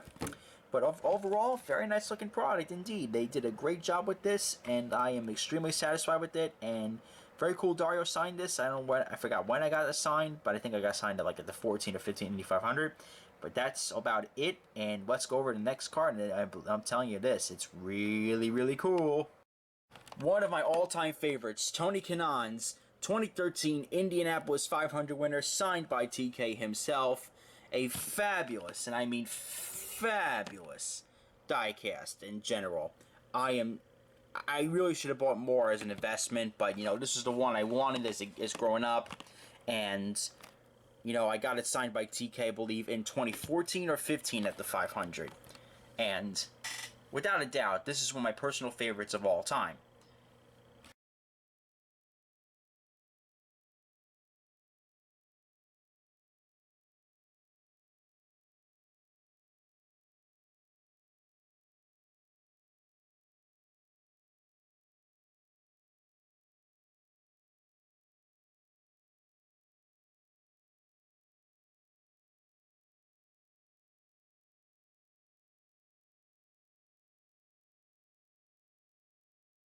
Here's Takuma Sato's 2013 ABC Supply card. This is the original ABC Supply card. We're going to go over the Long Beach winner here in a little bit, but there's Sato's signature. Of course, he signed this back in 2014 at the Indy 500. This is one of my first real ever signatures, really honest. This is one of my first IndyCar signatures, to be honest with you, at the Indy 500. I remember when I first walked into the Speedway, and this actually was the car that I actually had handed Sato. He was one of the first drivers I actually met at IMS, at the Speedway for the 500. So that's a fun memory right there to last. And this thing is an insanely rare car because anything Sato really, really sells. So this is a keepsake for the history books. Takuma Sato's 2013 Long Beach car, signed by Sato himself. Of course, this is one of many big wins in Takuma Sato's career. He won all the big races, it seems like. I mean, he's a two-time Indy 500 champion now. He won the Grand Prix of Long Beach back in 2013. He won Portland. I mean, this guy just seems to be knowing how to win the big races. But, you know, this guy is not done yet also. This one I got at Pocono of all places, and of course I never found it ever since then.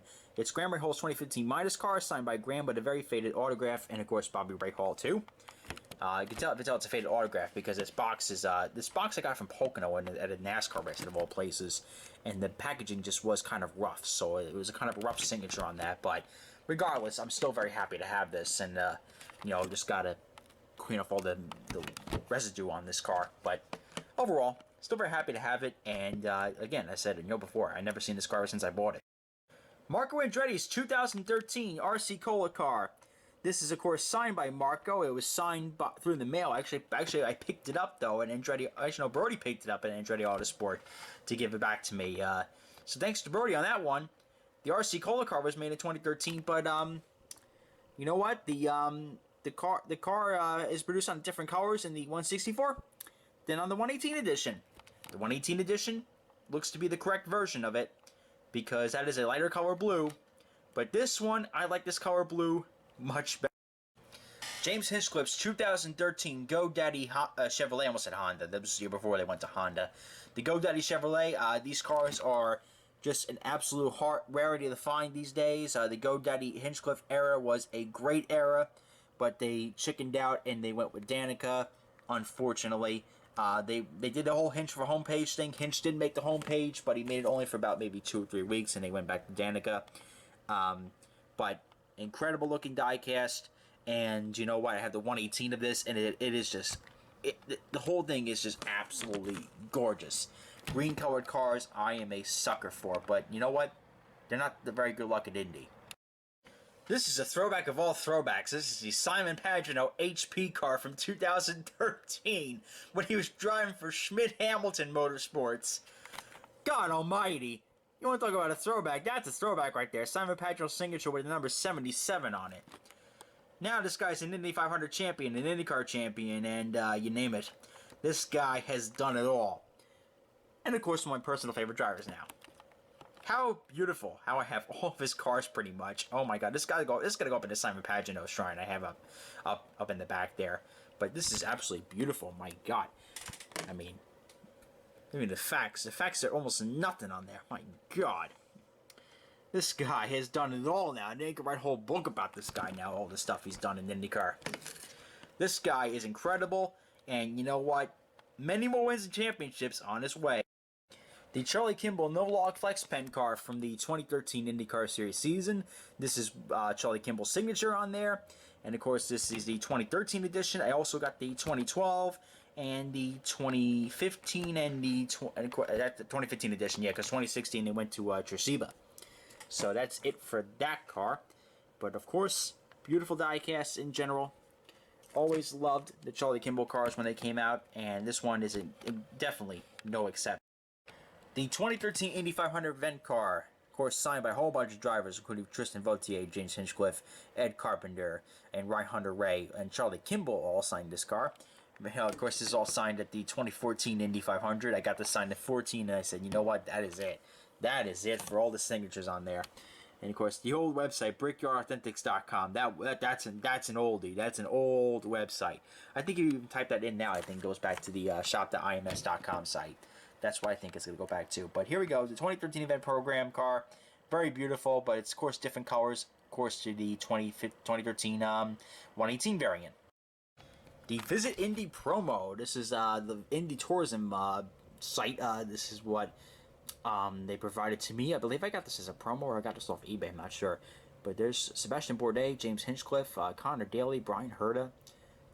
And I'm not sure. I think maybe Gabby Chavez probably. I'm not sure who that signature is over there. But anyways, this is the 2013 edition of the car. I have the 2015 one as well.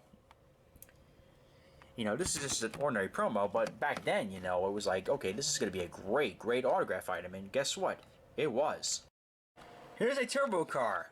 Yeah, signed by Max Chilton, Pippa Mann, Graham Rahal, Mikhail Loshin. All those guys signed it.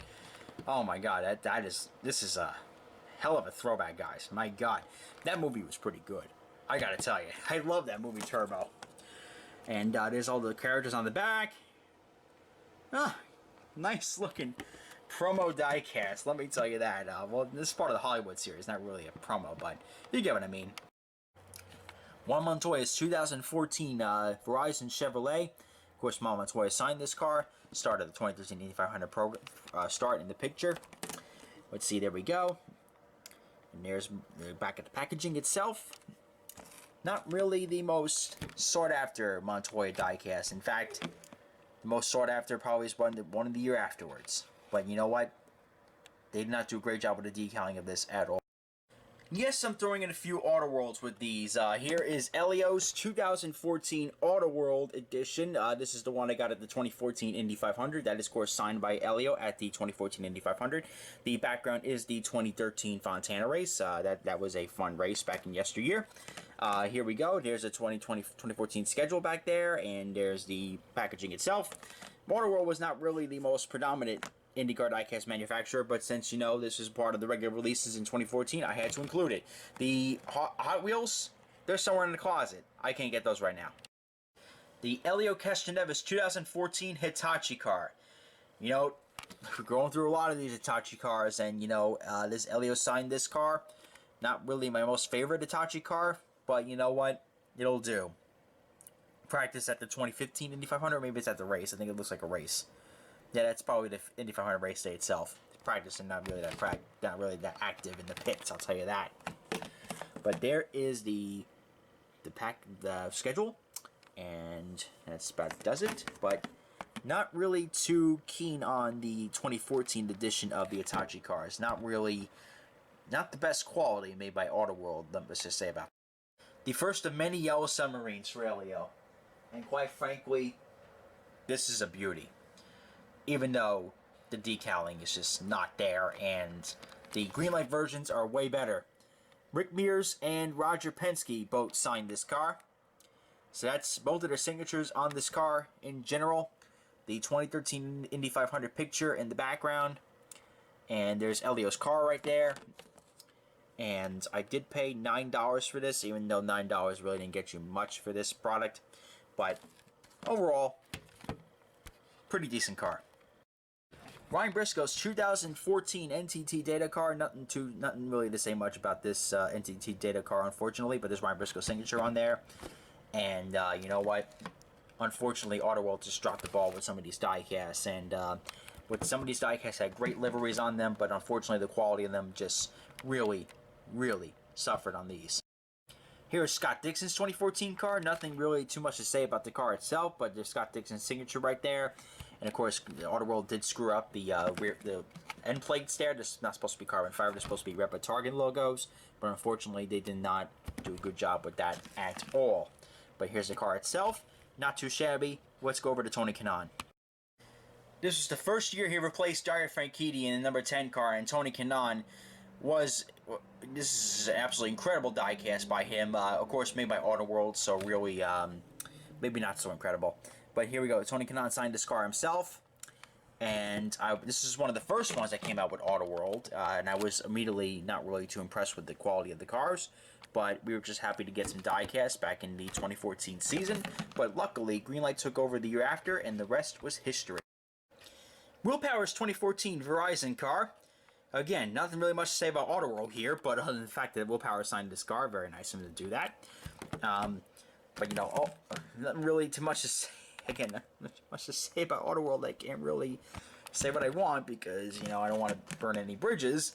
But, you know, the quality just definitely wasn't there. And, you know, this diecast really doesn't wow me like the Greenlights do. Now, here's a diecast to get wowed over. It's Will Power's championship car signed by Will Power and Tim Cindric. This is the Greenlight version of the 2014 car, which is the correct version. There's Will Power. Well, not correct version, really, but the better version. And, of course, this has the livery on the car, and, of course, him lifting the trophy. And, of course, a picture of his car. I believe that looks like Houston, I want to say, maybe. But it's the back of the car, and the back of the packaging, and, you know, all the good stats about Power Season. And, unfortunately, he only has one championship to show for it. But guess what? It was a well-deserved one. Graham Rahaal's 2014 National Guard car, signed by Mr. Graham Rahal himself. I believe this was signed at the Pocono race, I want to say. I think this was signed at Pocono. I don't think this was signed in Indy for whatever reason. But, yeah, overall, not really too impressed with the Auto World product, as you can probably well tell. But, still, relatively nice that we got a Graham Rahal National Guard car when the National Guard actually sponsored Graham Rahal.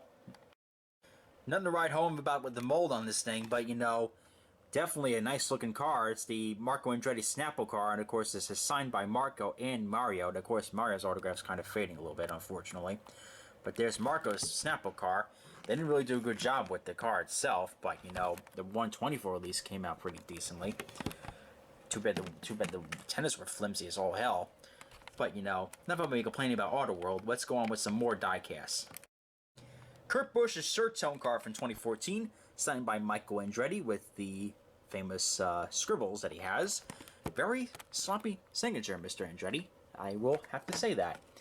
But it is quite funny when Brian asked him to sign the UFD car, and he was like, sign wherever it hurts you, and he signed all over the UFD logo.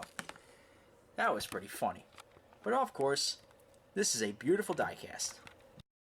The absolute atrocity that is James Hinchcliffe's United Fiber and Data car. They butchered the hell out of this one. The UFD logo is supposed to be straight, and they messed up some of the color on this car too, I believe. Something was messed up on this. That was incredible.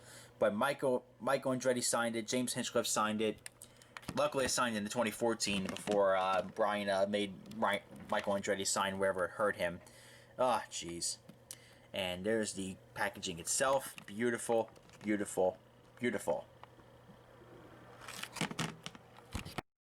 The proper edition of the James Hinchcliffe car. This is the 2014 James Hinchcliffe United Fiber and Data car, which was in the green light version. Hinchcliffe, of course, signed this. Of course, it's probably the Honda Indy Toronto promo, but this is the one made by Greenlight, and they really nailed it out of the park with this one. Of course, they must have gotten their licensing dispute settled by the time the middle of the 2014 season hit, and they made some pretty nice looking, slick looking cars, including the 2014 Indianapolis 500 winner.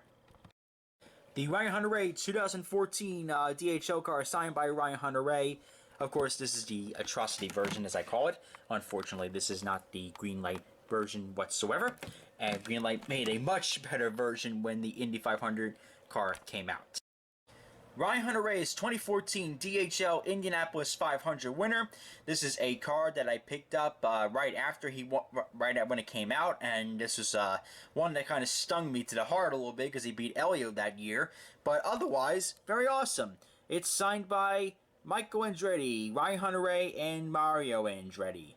All two of the Andrettis and Ryan Hunter-Reay himself have signed this, so a lot of famous people signed that car. There's Ryan Hunter-Reay crossing the line. Ugh, unfortunately. Ryan Hunter-Reay deserved that, though. He did a great job. And there's Ryan Hunter-Reay with the American flag. Of course, beautiful packaging they always do with the Indy 500 winners. They do a great job with that. This is another throwback. The Simon Pagenaud inaugural Grand Prix of Indianapolis winner. Signed by Pagenaud. I believe that was signed in 2016, I want to say, rather. Or maybe 15. It looks like a 2015 signature. Because that would make sense. I bought this in 14, get it signed in 15. Yep. That makes sense. When he drove the Avaya car at IMS. Remembers that when Brian bought one of it. Brian was the first one to buy his shirt. One of the first ones. And then Pagenaud posted for it in the picture. And he was like, oh, I love your shirt, man. And he posted for a picture. And it was that in Pocono when Brian became a fan of Pagenaud. And little did I know I would follow suit in his books. The 2014 Indy 500 promo signed by Takuma Sato, Pippa Mann, Zach Veach, looks like Marco Andretti, looks like maybe Munoz, I think I want to say, and then, yeah, I'm trying to think of what these signatures are. My God, I think David's going to yell at me over this one. But, you know, awesome looking diecast in general. They did make this in the Greenlight version. The Auto World made the GP version, but these guys made the Indy 500 car, of course, and this is an all-around beautiful looking diecast. Here's the Grand Prix of Indianapolis car, signed by some very important people. Justin Wilson, very important person. We miss him. Justin Wilson was a hell of a driver. Arie Luyendyk, Justin Newgarden, and the guy who won the damn race himself, Simon Pagenaud. Signed his number 77, so guess what? He probably signed that literally the week after he won the race. Wow. Talk about a throwback. This is Will Power's 2015 Verizon car. This is the championship #1 commemorative car here. He won the championship in 2014, so of course the US #1 in 2015, and this is the #1 Verizon car. This is probably the one of the only ones you'll ever see. But you know, very nice looking diecast in general, and I am very happy to have this. And hopefully we'll see many more championships out of the Penske stable, especially with Scott McLaughlin now being part of the team. Juan Montoya's 2015 Verizon car, signed by Montoya and Roger Penske, upside down. But, you know, still relatively nice. The Indy 500 winner is the correct one. This is basically the 2014 one, just rebadged again. And, yeah, unfortunately that was the case. But luckily we had a 2015 Indy 500 winner, and that's coming right up. Juan Montoya's 2015 Indy 500 winner, signed by Montoya himself, and signed by Roger Penske in the wrong direction. But you know, there's Montoya with the milk, and you know, this has to be one of my real big value cars as far as 500 winners go. I mean, this is legendary right here. You got Montoya and Penske on both of this card. This is an absolute beautiful die cast. Fortunately, they got this one right, but I think no, they screwed up on the 118. I knew that, but yeah, the 164 looks pretty okay. Elio's 2015 Shell V-Power car, Shell V-Power Nitro Plus car. There's Elio's signature right there, and there's Elio's car right over there.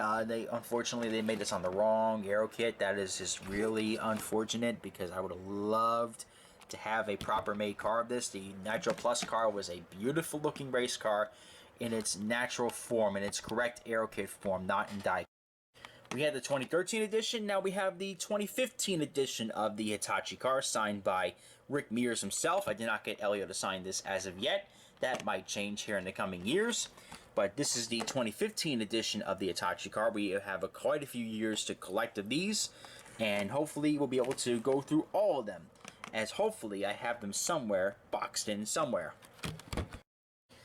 The 2015 Elio Castroneves AAA Insurance Chevrolet. This is an awesome looking car, and this has been signed by Rick Mears himself.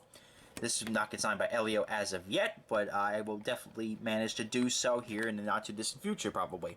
That is if I don't have enough photos for him to sign, which that has been a big backload as of late because of COVID.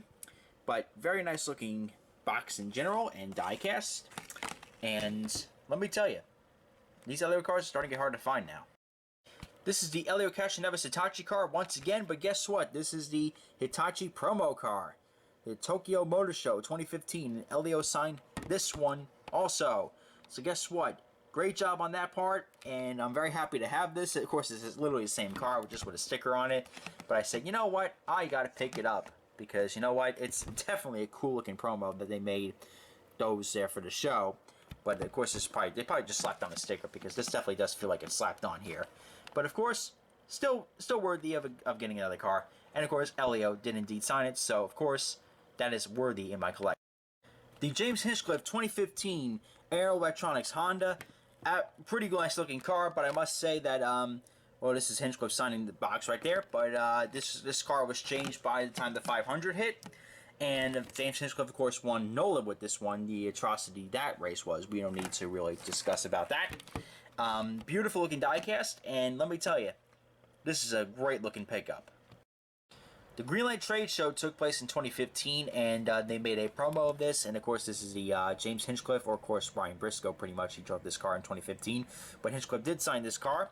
This is the Indycar Trade Show car, and this is the promo edition of the 2015 car itself. We just went over the 2015 car, but now we're going to go over the trade show packaging car. This is actually a rare promo that is actually available on eBay. You could probably still pick this up.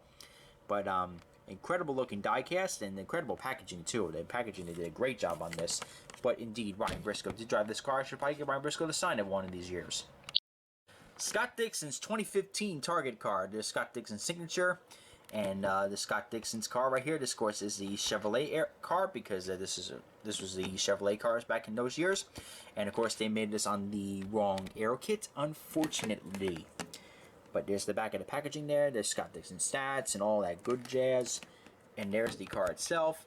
Not really too much to say about this one, other than the fact, well, this thing won the pole at the 500 that year, and of course won the championship, but we got to get the championship version out here very shortly. The Scott Dixon 2016 Target Chevrolet, of course, they brought back the Bolt for this one, but unfortunately, that was the last year for Target as we knew it. Scott Dixon signed this, and Mike Hull signed this. Mike Hull is the chief engineer, chief strategist, whatever you want to call it, for Scott Dixon and the entire Chip Ganassi Racing team. But there's Scott Dixon's facts in the background there. And of course, this was Scott Dixon after he won his 4th championship, I want to say. Because now he has 6. He won 2 ever since this diecast debuted. Very nice looking diecast in general. And bring back the Bolt again if Target comes back. Here is the Scott Dixon 2015 Championship Edition. Of course, it is on the wrong Aero kit. How lovely. But, you know, this is a beautiful diecast. I mean, it's made on the Indianapolis mold, but it was supposed to be for Sonoma. That's rather unfortunate. But, you know, of course, it's signed by Mike Hull and Scott Dixon. There's Scott Dixon with the championship trophy. This is it's still a beauty. I mean, I picked this up almost immediately when this car came out. Of course, this was still one of many championships Scott Dixon had, and oh my God, this guy's not done yet. Tony Kanaan's NTT Data car from 2015, beautiful looking diecast in general. Tony Kanaan did sign this as well. Of course, it had the TNT sponsorship as well, and of course, all the other companies, Comfort Revolution on it, you name it. All those companies came up and sponsored Kanaan when Target only downsized to one car after the contract with Kanaan expired. Let's see, there's the hologram itself, and the packaging pretty cool for 2015, as I mentioned earlier. Let's see here, but let's keep going on. Takuma Sato 2015 ABC Supply car, signed by Takuma Sato himself. This is the 2015 edition of the ABC Supply car. Of course, we did not get the 2014 edition because Auto World is just a bunch of, I don't know, they're a bunch of idiots. I mean, they're just pretty stupid not to make a Sato car in that year, believe me, because Sato, you know, was a pretty hot seller, and he still is. But regardless, this thing's pretty hard to get now. Carlos Munoz's car. This was a heck of a diecast. Too bad they couldn't get this on the current mold. This would have been one of my favorite diecasts of 2015 on the current mold, or the current mold of that year, I should say. But yeah, this is the Carlos Munoz's signature. Of course, he signed the year 2015. Got this signed at Indianapolis. I remember getting a photo with him, and I remember getting this thing signed in the garage area right outside the Andretti team meeting room. That's where I got my car signed from. That was quite a memory. But this car is absolutely one that I absolutely miss on the racetrack. Here's the Marco Andretti 2015 Snapple car, signed by Marco himself. I thought that was Michael for a second, but Marco has the circle scribbles, and Michael has the straight line scribbles. Very sloppy signature by both of those guys, and Mario there sitting there with a very classy signature. Their signature's like night and day between those two. Oh, good lord. The Ryan Hunter-Reay 2015 DHL car, signed by Ryan Hunter-Reay in a very thick Sharpie. There it is. And this is, of course, made on the dreaded 2015 molds, I'll say, for every single diecast that comes out in 2015. Oh, what a tragedy. What a tragedy. These could have been such great cars, especially with this car on the Honda dorsal fin, or the old swan fin that they had on those cars. Man, that would look great. They even screwed up even worse on the 2016. Jack Hawksworth's 2015 car, signed by Jack himself. Jack was not really much well known in the IndyCar paddock. He had a very short IndyCar stint with AJ Ford Racing, but you know he has a much bigger stint now with the AIM Vasser Sullivan. Well, now just Vasser Sullivan Lexus program. Still with the team, good after they split up. But you know, yep, Jack Hawksworth is now an IMSA driver, and he's doing pretty darn good at his job. Charlie Kimball's Novolog Flex Pen car, signed by Charlie Kimball himself. Absolutely incredible diecast. Of course, this is on the wrong Aero kit, though, unfortunately, from the 2015 IndyCar season. They produced all the cars on the wrong Aero kit, which, oh god, that was cringeworthy. The 2015 edition of the Visit Indy promo, I believe that is maybe Sato's signature, but that is definitely Charlie Kimball, Simon Pagino, Ed Carpenter, and probably Matthew Brabham. This looks like it was signed in 2016. Yeah, because Charlie Kimball was 42. That has to be Matthew Brabham's signature. But here you go. This is a beautiful looking diecast with the beautiful packaging. This is the 2015 edition, and I believe I got this signed in 16 at the 500. That would make a lot of sense. There we go. And that's that, and we got plenty more to go over here. Here's the 2015 Indy 500 program car. Got a whole bunch of signatures on there. I could definitely tell a few of them. This is really cool. Justin Newgarden, Hinchcliffe, Scott Dixon. You got Sebastian Saavedra, I believe. I got Sebastian Bourdais, Mario. Oh God, these are all fantastic signatures on here. These are all wonderful, wonderful, wonderful, wonderful. But here's the back of the car, back of the box. The back of the box is kind of an old start there. It looks like maybe 2010. I want to say. It looks like I see the old branded Penske cars, the Target cars. Looks like 2010 because I see the GoDaddy Danica car. But yeah, enough about that. Let's actually look at this diecast. Beautiful. And these program cars, one day, will be worth something. Juan Montoya's 2016 Verizon Chevrolet, signed by Juan Montoya himself, right above the car. And there's the start of the 2015 Indy 500 there. And this was the silver Penske cars, and these silver Penske cars were just absolutely incredible with the Verizon colors. And of course, the old retro Team Penske logo back there on the box. Very nice looking car. Overall, great job there by Greenlight. Juan Pablo Montoya DeVilbiss car, signed by Juan. Juan has a very out there signature, I'll tell you that. But they got the DeVilbiss car made. When they made the 118 of this, we actually did a review on this as well.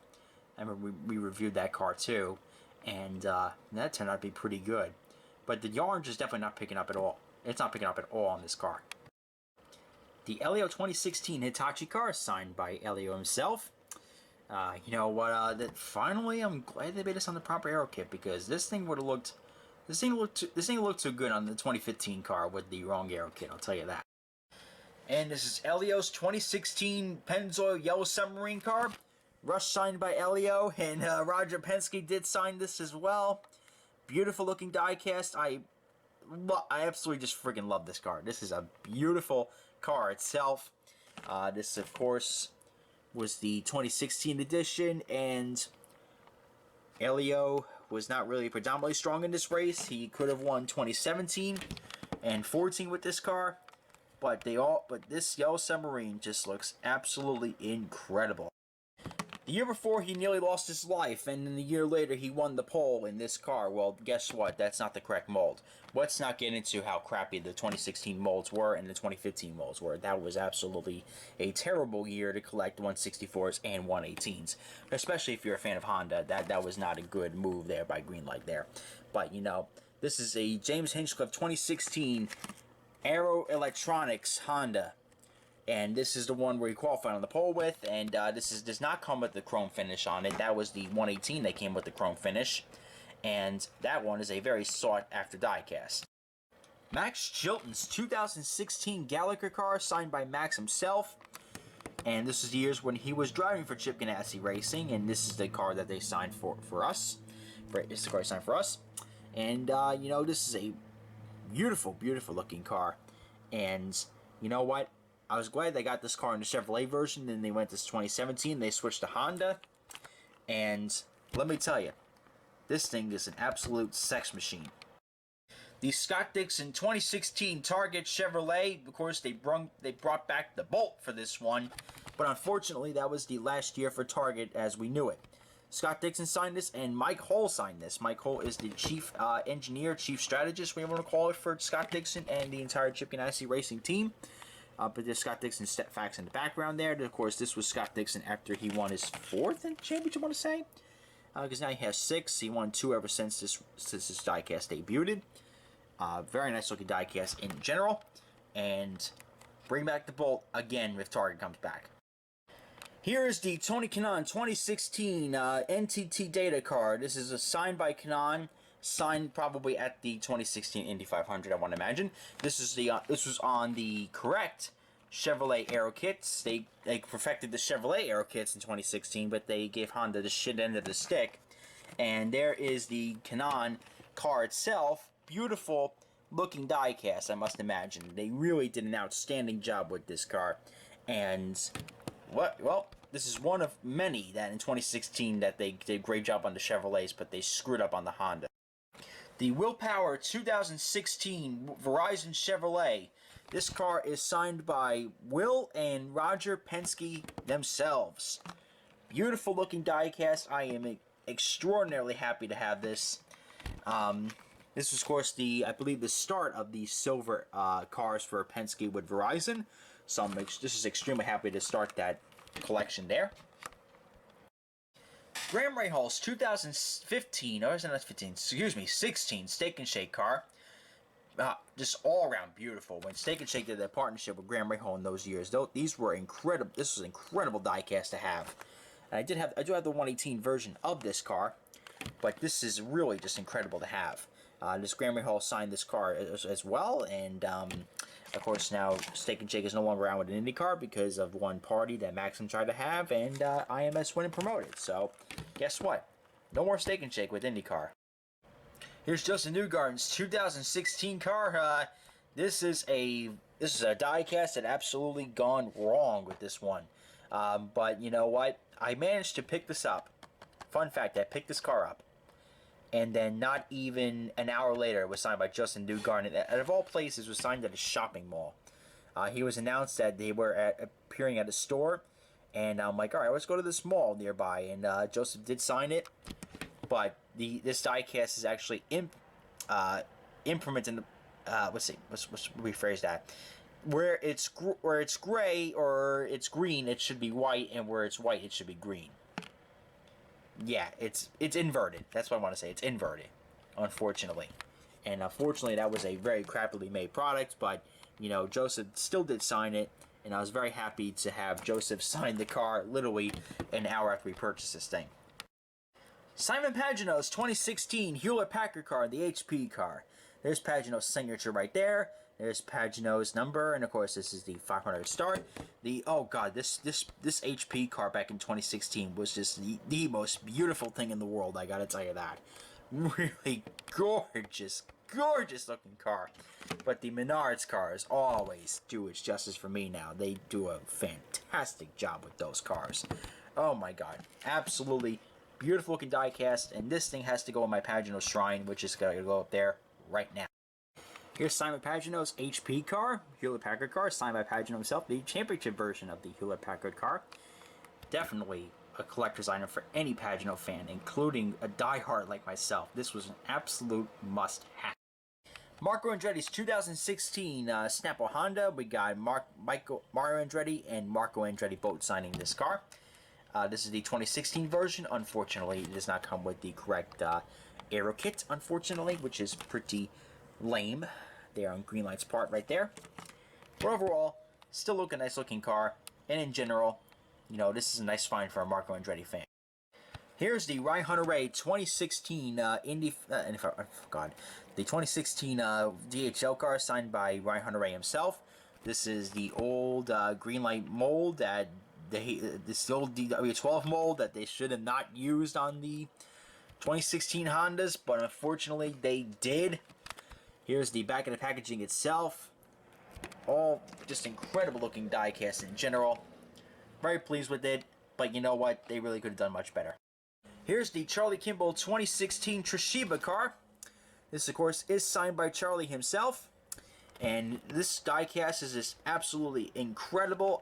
This is the first year they went with the Toshiba colors, and they've been used to going with the regular Novo Nordisk colors, but they went with Toshiba back in 2016, and of course that is still around today using those types of colors. But overall, very incredible, and this is one of the harder ones to find, if I want to say. Probably the most sought after Alexander Rossi car ever made, the 2016 Indianapolis 500 winner, signed by Alexander Rossi. Now, a local Napa store signed onto this car, quite frankly. And you know what? I think they paid big dividends out of it.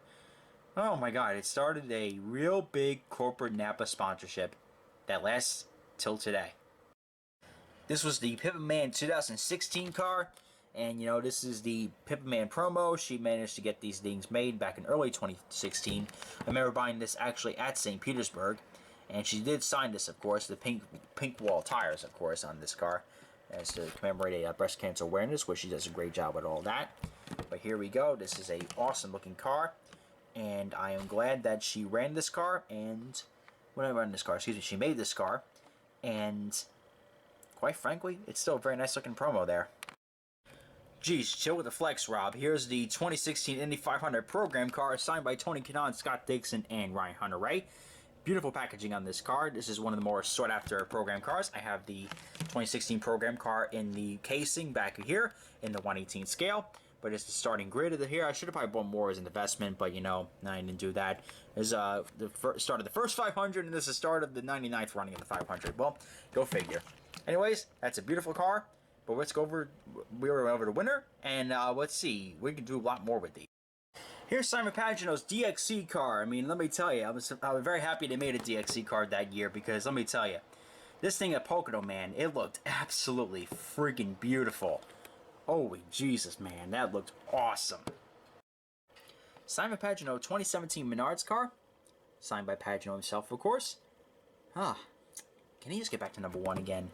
That would just be so awesome. And I'm finally glad they made a Menards car because when he won in 2016, I was like, man, this could be the start of a great partnership. Joseph Newgarden's 2017 Verizon Chevrolet. This is a very clean box. I think I must have a duplicate that's actually signed by Newgarden. We'll have to go over that here in a little bit eventually, but you know, we'll probably pull that out. But this is the Joseph Newgarden Verizon Chevrolet, the 2017 version of it, the one where he won the championship with. And of course, the Verizon sponsorship, of course, did not renew in 2018, so he went with a regular Hitachi car. But of course, these cars were just absolutely beautiful. Justin Newgarden's championship car in 2017, the Humvee Verizon car. This is an awesome looking diecast. I really don't think you can find this anywhere now. Even the 118. The 118's got to be incredibly hard to find now. Oh my God, absolute beauty. But man, too bad this wasn't on the Road Course Aero Kit. Elio's 2017 Hitachi car. Oh, thank God they finally made this on the proper Aero Kit. That was, oh my God, that was a doozy when they made the 2015 ones. Oh my God. Beautiful diecast in general. I really like it. I didn't get this signed by Elio at all. I ought to change that. Now that he's back in IndyCar for a couple races, maybe I ought to do that. I didn't get any of the IMSA races. I don't know why. Never got a diecast signed at the IMSA races. I always got pictures. Pictures are quite frankly easier to carry than diecasts. There's the Elio Castroneves 2017 AAA car, signed by Elio himself. Very happy to have this, and I was just so glad they finally made the AAA car in a proper Aero Kit. The Elio Castroneves Fuel Rewards car. Quite disappointed he didn't win the 500 that year, and I'm quite disappointed they didn't have a yellow submarine that year. That would have been a really nice diecast to have on the have it with all the other cars. This looks like an oddball compared to the others, but you know what? Still relatively a nice looking race car. Too bad it didn't win the race though. And again, I'm going over to 2017 Elio car, but I remember what I bought two of them. Not only because of the production error on the wing plate, on the tire guards there, but look, Rick Mears, Elio, and Roger Penske, all signed this 164. 7 Indy wins, well, between the drivers. Yeah, Roger's 18, I believe, now with that too. That's a lot of Indy 500 wins on this car. Maybe I ought to hold on to this thing. Connor Daly's number 4 ABC Supply car, signed by Connor himself. Drove for 1 year with AJ Ford Racing. Wasn't a very successful stint given the equipment that he was under, but guess what? It did make one heck of a nice diecast. Here's James Hinchcliffe's 2017 Aero Electronics car. No chrome on this one. That was only on the 118 edition of the car. Overall, spectacular. Glad they finally made this on a proper Aero Kit. Because quite frankly, that was a bummer seeing on the 2016 car on completely the wrong Aero Kit. Max Chilton's number 8 Gallagher car, signed by Max Chilton himself. Absolutely beautiful diecast, and I'm glad they made this on the Honda Aero Kit. The Tony Kanaan 2017 NTT Data car, signed by Mr. Tony Kanaan himself. This is the last year he was driving for Chip Ganassi, and quite frankly, it was really awkward seeing Ganassi with the Honda Aero Kit again. But you know, this is a beautiful diecast, and I think at the 118 this somewhere. I ought to whip that out one day and review that sucker. Here's Will Power's 2017 car, signed by Will Power himself. You know, this is the second year of the Penske silver cars, and let me tell you, hopefully that doesn't change in the near future. Carlos Munoz's 2017 ABC Supply car. No signature on this one. I never got Cruz Munoz's signature on this one. Quite frankly, I ditched that for the photographs, and he was signing so many goddamn pictures. I felt so bad for the guy. Oh, good lord. Anyways, sweet looking ABC Supply. Here's Grand Prix Hall's 2017 Pendragon Motor Oil and Steak and Shake car. And this is the last year we actually had Steak and Shake on the cars. The next year, well, it was like bye-bye for them. But overall, I really like this car. It's a little bit cleaner than the 2016 version. But at the same time, you know, we wish we could have the 2016 one on a proper aero kit. Grand Prix Hall's United Rentals car. Signed by Graham himself. You know what? United Rentals always makes some great diecasts, some great looking liveries. This one is indeed no exception to that one. Here's Grand Prix Hall's Turns for Troops car. I remember when they had the jerseys to go with them. Unfortunately, they never had any my size, but regardless, they made a nice diecast out of it. And quite frankly, I'm a proud owner of it. Sebastian Bourdais' Dale Corn Racing car, the 2017 car. Oh my goodness, this thing's like, it's one of those oddball diecasts that you're like, all right, looking back into history, you have to have a Sebastian Bourdais 2017 car in your collection if you want to collect Sebastian Bourdais cars. This thing is a rarity, and quite frankly, this thing was so fast in IMS. Too bad it crashed, and too bad. Luckily recovered from his injuries, but you know, that was one nasty accident.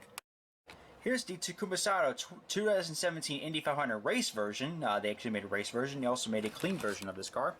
This was the first of Takuma Sato's Indy 500 wins, and quite frankly, this thing could really go for a lot. So I'm really glad I picked one of these up. And I do have the 118. I actually never reviewed the 118. I really ought to do that. Marco Andretti's 2017 UFD car, United Fiber and Data. And guess what? These guys came back for a year, and we haven't heard of them since. But I remember when this car was due to come out. We were initially supposed to get the HH grade car, but then the UFD car came out. And we remember me, David, and Brian left the hotel room. We walked like the Diecast A team into that museum, and we picked up this damn car. It was an easy pickup. Ryan Hunter-Reay's 2017 DHL car. Finally, they made this on the proper aero kit. Ryan Hunter-Reay did not sign this yet, but hopefully they'll be changing pretty soon. But overall, very nice looking race car. Fernando Alonso's 2017 McLaren car. Yep, this is a beautiful diecast. My God, this is the first car that he ran at the 500. The one where he nearly could have won the race, but guess what? That thing blew up, unfortunately. The 2017 Pippa Mann diecast, signed by Pippa herself, of course. This is a fantasy car. This is not the real car that was on the racetrack trying to qualify. But you know, she did it. She did a nice job making the diecast, making pink wall tires and everything. This thing is an absolute beauty. Charlie Kimball's 2017 Tresiba car. This is quite frankly, I like the 2018 better. Honestly, the Carlin Racing cars, they look quite better. And it looks cool with the aero kits and all. Don't get me wrong, it does. But for some reason, this car on the IR18 looks absolutely just amazing. I remember when David reviewed this car at Watkins Glen. This is Alexander Rossi's 2017 Napa car. Signed by Alexander Rossi himself, of course. Signed this. I actually got that signed literally 10 minutes after I bought the car in Indianapolis. That's no joke. I actually got that signed real quickly. But this thing brings back many memories of Watkins Glen. This is the Gateway Program car from 2017. Gutswear actually gave me one of these at Watkins Glen. That was so cool of him. Big shout out to my friend Tom from Gutswear. They did a great job with this, and they did a great job giving me this, and I really ought to give them a big shout out because they're a great business, and I'm hoping to see them more in the 2021 IndyCar season. Here's the 2017 Indy 500 program car. Of course, this is the year Sato won. I probably should really get Sato to sign this. That would be really awesome to have Sato sign this car, because that is going to be one hell of a keepsake. Joseph Newgarden's 2018 Verizon car. The last edition of the Verizon car for Joseph Newgarden, and of course this is number 1 commemorating that he won the championship in the previous year in 2017. Here's Joseph Newgarden's 2018 Hitachi car. This is the first iteration of the #1 Hitachi car because he won the 2017 IndyCar Championship, and then he did it again in 2020 when he won the 2019 IndyCar Championship. Matthias Liced, ABC Supply car. You know, this is the complete opposite of Tony Kanaan's, which is quite expected, to be honest with you. And they did a nice job with this. I think I missed the opportunity to pick this up in diecast form, and quite frankly, now that Liced is out of a ride, I probably should have done that. James Hinchcliffe's 2018 Aero car. You know what? It's so underrated, this car. It's got so much gold on it, so much chrome on it too. Looks amazing, man. It's one of my personal favorites of Hinchcliffe. Why did they do away with this livery? Robert Wickens' 2018 Lucas Oil car. This is a well sought after car indeed, and quite frankly, I think Greenlight did an amazing job with this sucker. The Scott Dixon 2018 PNC Bank car. Picked this up, of course, at Gutswear, because you can tell by the Gutswear price tag. First iteration of the PNC Bank cars. One of many.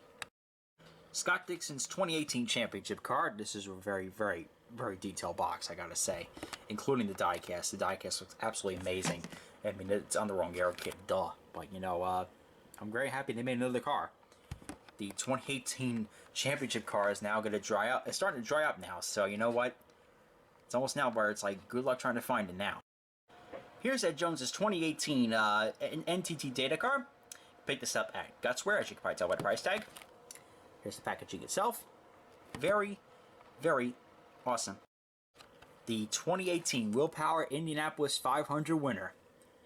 I remember when Seth got this autographed and he was show me respect, and then Willpower goes, well, I'm not going to repeat what he said, but yeah, show me respect, MF, he signed on the box. That's what he said on the radio. Oh my god, Will. Never change.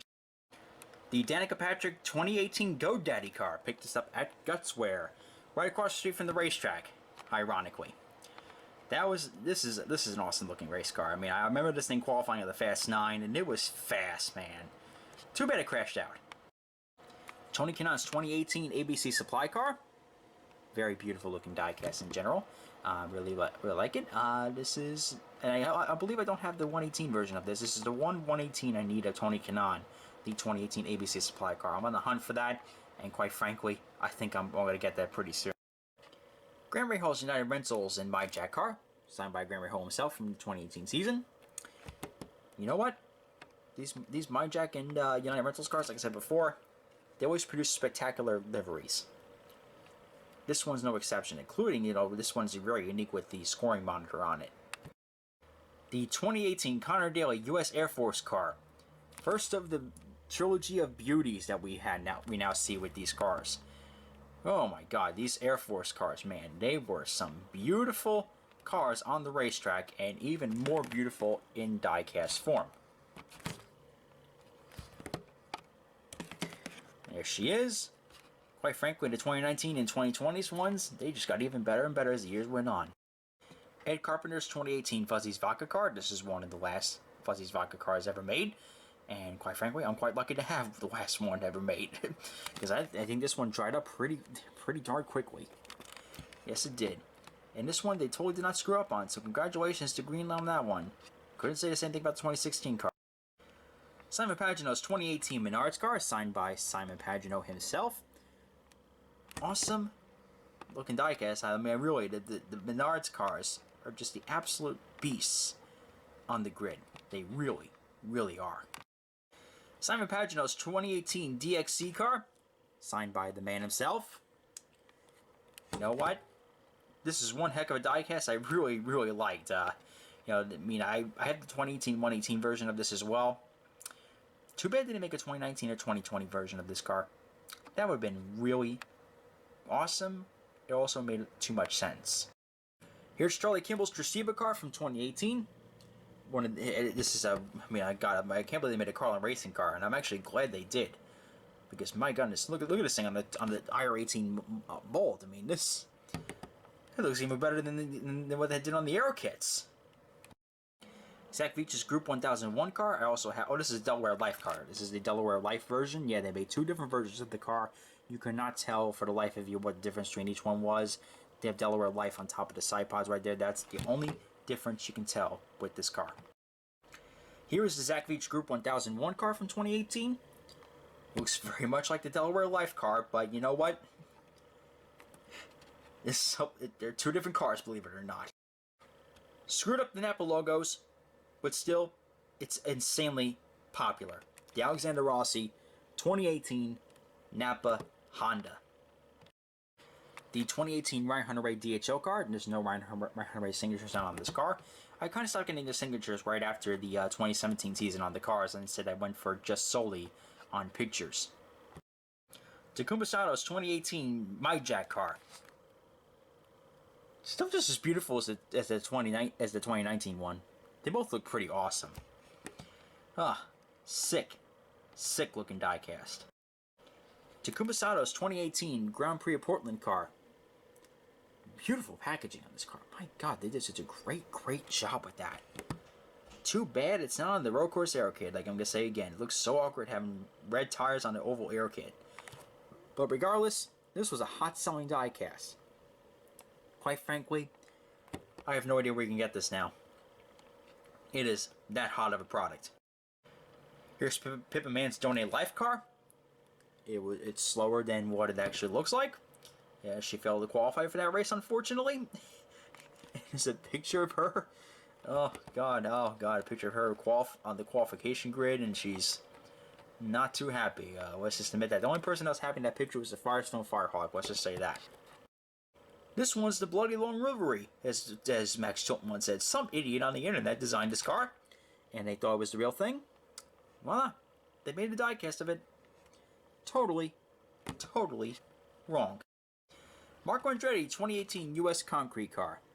First iteration of the U.S. Concrete car, because this is the first year they sponsored, and we are up to now the 2020 version of the car. So that's really nice. We have four different versions of the car. We also have the Indy 500 version as well. So U.S. Concrete has quite frankly made quite a few diecasts in their short term in IndyCar. Here is the Honda test car for the 2018 program, where they went to the IRA Team Dallara. And let me tell you, I personally, I like the Honda test car just a little bit more livery-wise. Here's the Chevrolet test car. This was one of the test cars revealed in 2018 when they revealed the IRA Team chassis. And that's pretty cool. And they also made a Honda version of this as well. The Joseph Newgarden 2019 Hitachi car. Nice looking race car. You know, this is really awesome. You know, I think, you know, the 2020 version, of course, from number one is more valuable, but still nice to look back to it, to his championship winning year and be like, you know what? To see number two in the Hitachi car, you know, before he won the championship, that was pretty darn cool. Here's the 2019 Joseph Newgarden championship car. Really nice looking diecast in general. Just, you know, I love the Firestone red tires on it. Looks a little weird with the oval aero kit, but you know what? It was a hell of a nice car. Elio's 2019 Pennzoil car. One of the final iterations of the car. 2020 was the final one of it all. Quite frankly, I would like to have seen him win in this car at least once. But luckily, another guy won that year, and he's kind of a cool cat, I'll tell you that. James Hinchcliffe's 2019 Aero Electronics car. Quite frankly, seeing James Hinchcliffe in Aero again, oh my God. What a fallout. That didn't end up so well. Hopefully, he winds up in a much better seat in 2021, because quite frankly, he deserves a great ride.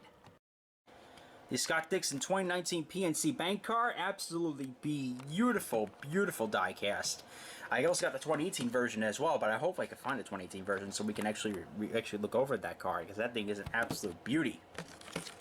But you know, this thing's a really awesome looking race car. Felix Rosenquist's 2019 NTT Data car, beautiful looking diecast in general. I really do like this race car. This thing was it's still not as cool as the 2020. I'll admit that, but still, this one definitely gets a pretty solid rating out of this one. You know, they always produce some nice cars, NTT Data, especially in the Felix Rosenquist era. But you know what? We got some pretty cool looking cars coming up in the 2018 season. Kept it because it was an upside down name tag there, but this is Will Power's 2019 car. Of course, this is with the signature Penske silver colors. This is really awesome. I really do love this car. It is absolutely beautiful. You know, I hope they don't change that in the near future, because that would be just a darn shame if you ask me. Here's Tony Kanone's ABC Supply car from 2019. A little bit of key differences from the 2018. This one I do indeed have in the 118 scale, and quite frankly, it was a pretty wise purchase while I was at it. Granbury Hall's 2019 United Rentals car. I still remember the day where I met him at the Advanced Auto Parts store inside the Speedway. I think I remember picking up this car, and I remember specifically going to meet him. I didn't get this one signed. I believe we got a couple of pictures signed by Graham. But this just shows me back to 2018 to 2019 when I actually met him and Courtney at this store, and Brian was there too. We were the first ones in line. Shocker, shocker. A day I'll never forget. Simon Pagino's Indy 500 winner, signed by Pagino himself at the Roar before the 24, early in the 2020 season, before the whole world shut down. The 2019 Simon Pagino Indy 500 winner, signed by the man himself. I believe we got that signed at the Roar before the 24, and it was great meeting him. Of course, I got that famous selfie with him that you all see in my profile picture, and this is just great to have this car. This is one thing that, oh my god, this is a keepsake forever. The Connor Daly 2019 U.S. Air Force car. I got one signed by Connor, but I don't have that one with me right now. I think I have it somewhere in the closet. But you know, I actually got that one signed by Connor at Mid-Ohio. But this one's the unsigned version. And here we go. This is the car itself. And let me tell you, this thing was an absolute dream to look at it at Speedway. To get photos of it, to see it in person, it looked incredible. Here's Zach Beach's Gamebridge car from 2019. Unfortunately, there was no 118 made that year. Thanks a lot, Gamebridge.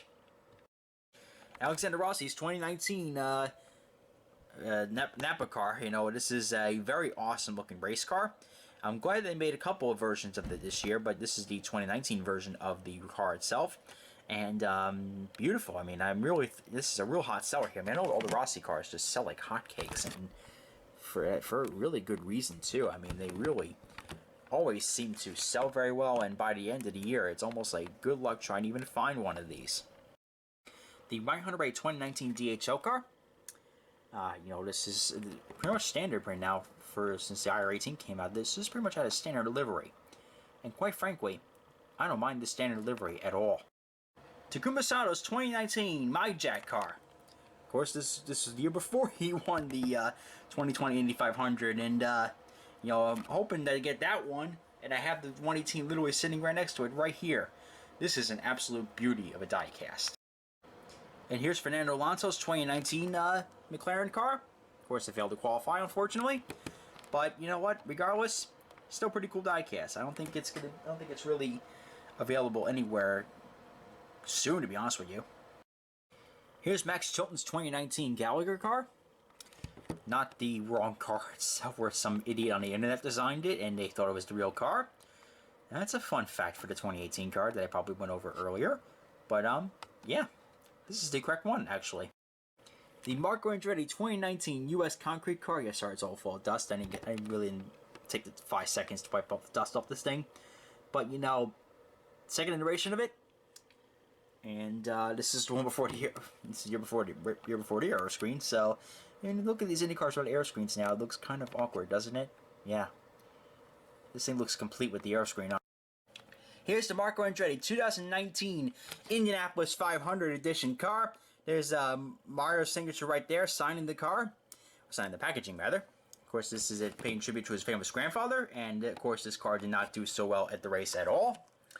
But here's the car itself. Sorry, it's all dusty. I never got to dust this car off. But you know, that is a beauty, and this thing is an absolute rarity. Here's something Pagino ought to sign: the 2019 Indy 500 event car. And this is the year where all the magic happened for us Simon Pagino fans. Me, Brian, and you know, we were sitting over in turn 3, and we screamed our asses off when he won the race. Oh goody. I remember that day like it was yesterday. Can we go back to that? The 2019 Honda test car. Like I said before, I had the Chevrolet version. Now this is the Honda version. Again, So awkward that they have road course tires on an oval air cage. The Chevrolet test car for 2019. Made a Chevrolet and a Honda, and quite frankly, I think I picked up both. Right? I'll probably see if I had the Honda one, but it's on. But this is weird. It's on the road course tires. Wow, that looks really awkward. Really, really awkward. Here's the Mario Andretti 50th anniversary commemorative car. There's the checker flag waving on Mario and his hawk, and there's the 50th anniversary logo, and there's the photo of the grandstands in the background, Mario Andretti signature. You know, this box is extremely, extremely decorative. They got the, oh god, this is a beautiful box. You got him on the pace car in the back. It is a very young Mario Andretti. All the little stats there. There's even a ticket on there. Oh god, the green light went all out on this packaging. Beautiful packaging. And of course, very nice looking show car here. Joseph Newgarden's 2020 Hitachi car. There's Joseph right there. Sorry, blow a little dust off this thing. There we go. Wish I could get as much dust off as we can possible. There we go. Sorry about that. It was open out in the open, so no wonder I was all dusty. But there she goes. That's it. And let me tell you, this looks really nice with the aero screen on it. Here's Elio's Shell Pennzoil car. Absolutely beautiful. There's Elio with his signature smile. We love Elio around here in this house. Yes, we do indeed. We love Elio. But I'm glad they made this car one last time for the old submarine driven by Elio. But let's see if they make one for Scott McLaughlin next year if he runs it. Dale Earnhardt Jr.'s 2020 Nationwide car. Man, this thing's an absolute beauty. What a rarity this is going to be in the future. Hopefully hold on to mine. And this thing looks absolutely incredible. Here is the Charlie Kimball 2020 Rip Current car by Novo Nordisk. There's Charlie right there. And beautiful diecast. I've always loved Charlie Kimball's diecast. They always seem to really pop for some reason. Pato O'Ward's 2020 car, and I absolutely love Pato O'Ward's diecast. I mean, this car gives me just pure Raul Boesel vibes. I know people look at me like I'm crazy when I say that, but you know, this thing is absolutely just does definitely give me Raul Boesel vibes with Duracell car, and this thing just looks incredible. Scott Dixon's 2020 PNC Bank car. There's Scott Dixon's picture. This thing looks really good with the aero screen, I gotta say. I mean, this thing looks pretty awesome. I mean, I know I love, for some reason I just love the PNC Bank cars. They always have such a nice looking designs on their race cars. But yeah, that is the Scott Dixon PNC Bank car. Felix Rosenquist's 2020 NTT Data car. Beautiful looking diecast in general. Let's see here. It was a nice upgrade from the 2019 edition, I gotta say. Really, really, really was. The black and blue on this car really just made it absolutely gorgeous. Wow. This thing is a beauty. The Tony Kanaan 2020 Big Machine Vodka car. You know, I love the fact that they produced this car, and I'm so glad he's got a couple more years left in him. That, you know, this really wasn't his last year. He didn't want to go out this way, which really, I don't blame him one bit. But this car is just absolutely incredible. Graham Ray Hall's 2020 Total car. You know, this is a very awesome looking diecast. This is one of my most viewed videos of the year, actually, on this car. Believe it or not, it was actually that well viewed. I think it got over like 1,200 views. I think it was. I mean, this thing really did well as far as viewership goes. So this definitely was a hot seller. That is for certain. Not so certain how rarity this car is now, but pick it up while you can, guys. The 2020 Graham Ray Hall United Rentals car, the car he drove at the Indianapolis 500. Quite frankly, I wish we got a 118 of this. I mean, I really wish that they would have made a bigger scale version of this car. Santino Ferrucci's car, the Sealmaster car. And there's Santucci's picture right there, and you know, unfortunately, I don't think he'll be with the IndyCar Series this coming season. That's quite sad to see. I liked Santino driving one of these cars. He was an absolute badass driving these things. But overall, very, very nice looking diecast. Ed Carpenter's 2020 U.S. Space Force car. I almost said Fuzzy's Vodka. I just put the Fuzzy's Vodka car on the camera. That's why I almost said that. Oh my god. Talk about a throwback. But you know what? I just got this today, actually. This is the newest addition to the collection. This is the newest car right here.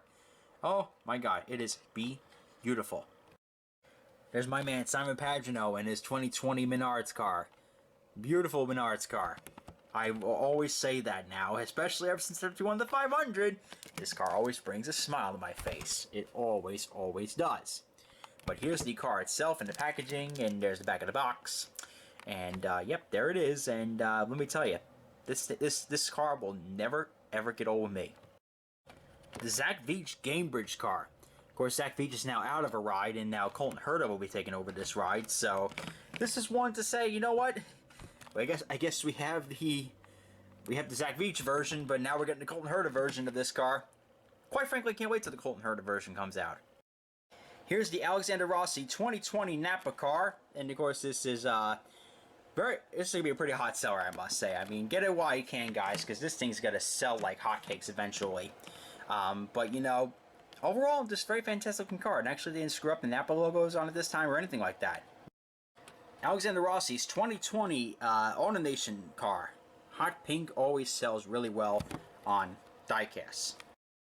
The James Hinchcliffe 2020 Genesis car. And this is a really awesome looking race car indeed. Hopefully I get to sign next year at IMS probably. Hopefully we'll be able to do that. I don't know where Hitch is landing next year, but hopefully it's with a very good team. Connor Daly's 2020 U.S. Air Force car. Really nice. There's a picture of Connor right there, and you know, this thing was really nice at the 500 on TV. Unfortunately, we didn't get to see it in person. But you know, regardless, the orange not picking up really well on the camera, as it really doesn't because it's day glow. But other than that, really nice car. Definitely pick it up. Fernando Alonso's 2020 Ruoff Mortgage car. This is an absolutely beautiful looking diecast. Quite frankly, it's one of my favorites over the cars he's driven previously. But you know, the nice color combos on this look really, really nice. And luckily I had the 118 of this as well. Colton Herta's number 88 capstone car. There's Colton Herta, and of course my buddy David Land does great videos with him. I did not get to see those yet, so I will have to do so one of these days. But here's the back of the packaging. Born in the year 2000. Yeah, thanks for making me feel low, pal. Thanks for nothing. But overall, very cool diecast, and I'm really, really excited to have this, especially in 1/18 scale. The Marco Andretti US Concrete car. You know, this thing is very awesome, especially in the 2020 form with the aero screen on there. This is the third iteration of this car, I believe. I believe 2018 was the first iteration of this car, and absolutely beautiful. Really nice looking diecast. And finally, the Marco Andretti Surgery car. This is an awesome looking diecast, and I mean, I really like this car. I was happy to get this. I bought this off of Gutswear at the Gutswear trailer over at Mid-Ohio. So they were very nice to me, and they sold me this car, and I really am grateful for them to do that. And, yep, that's about it.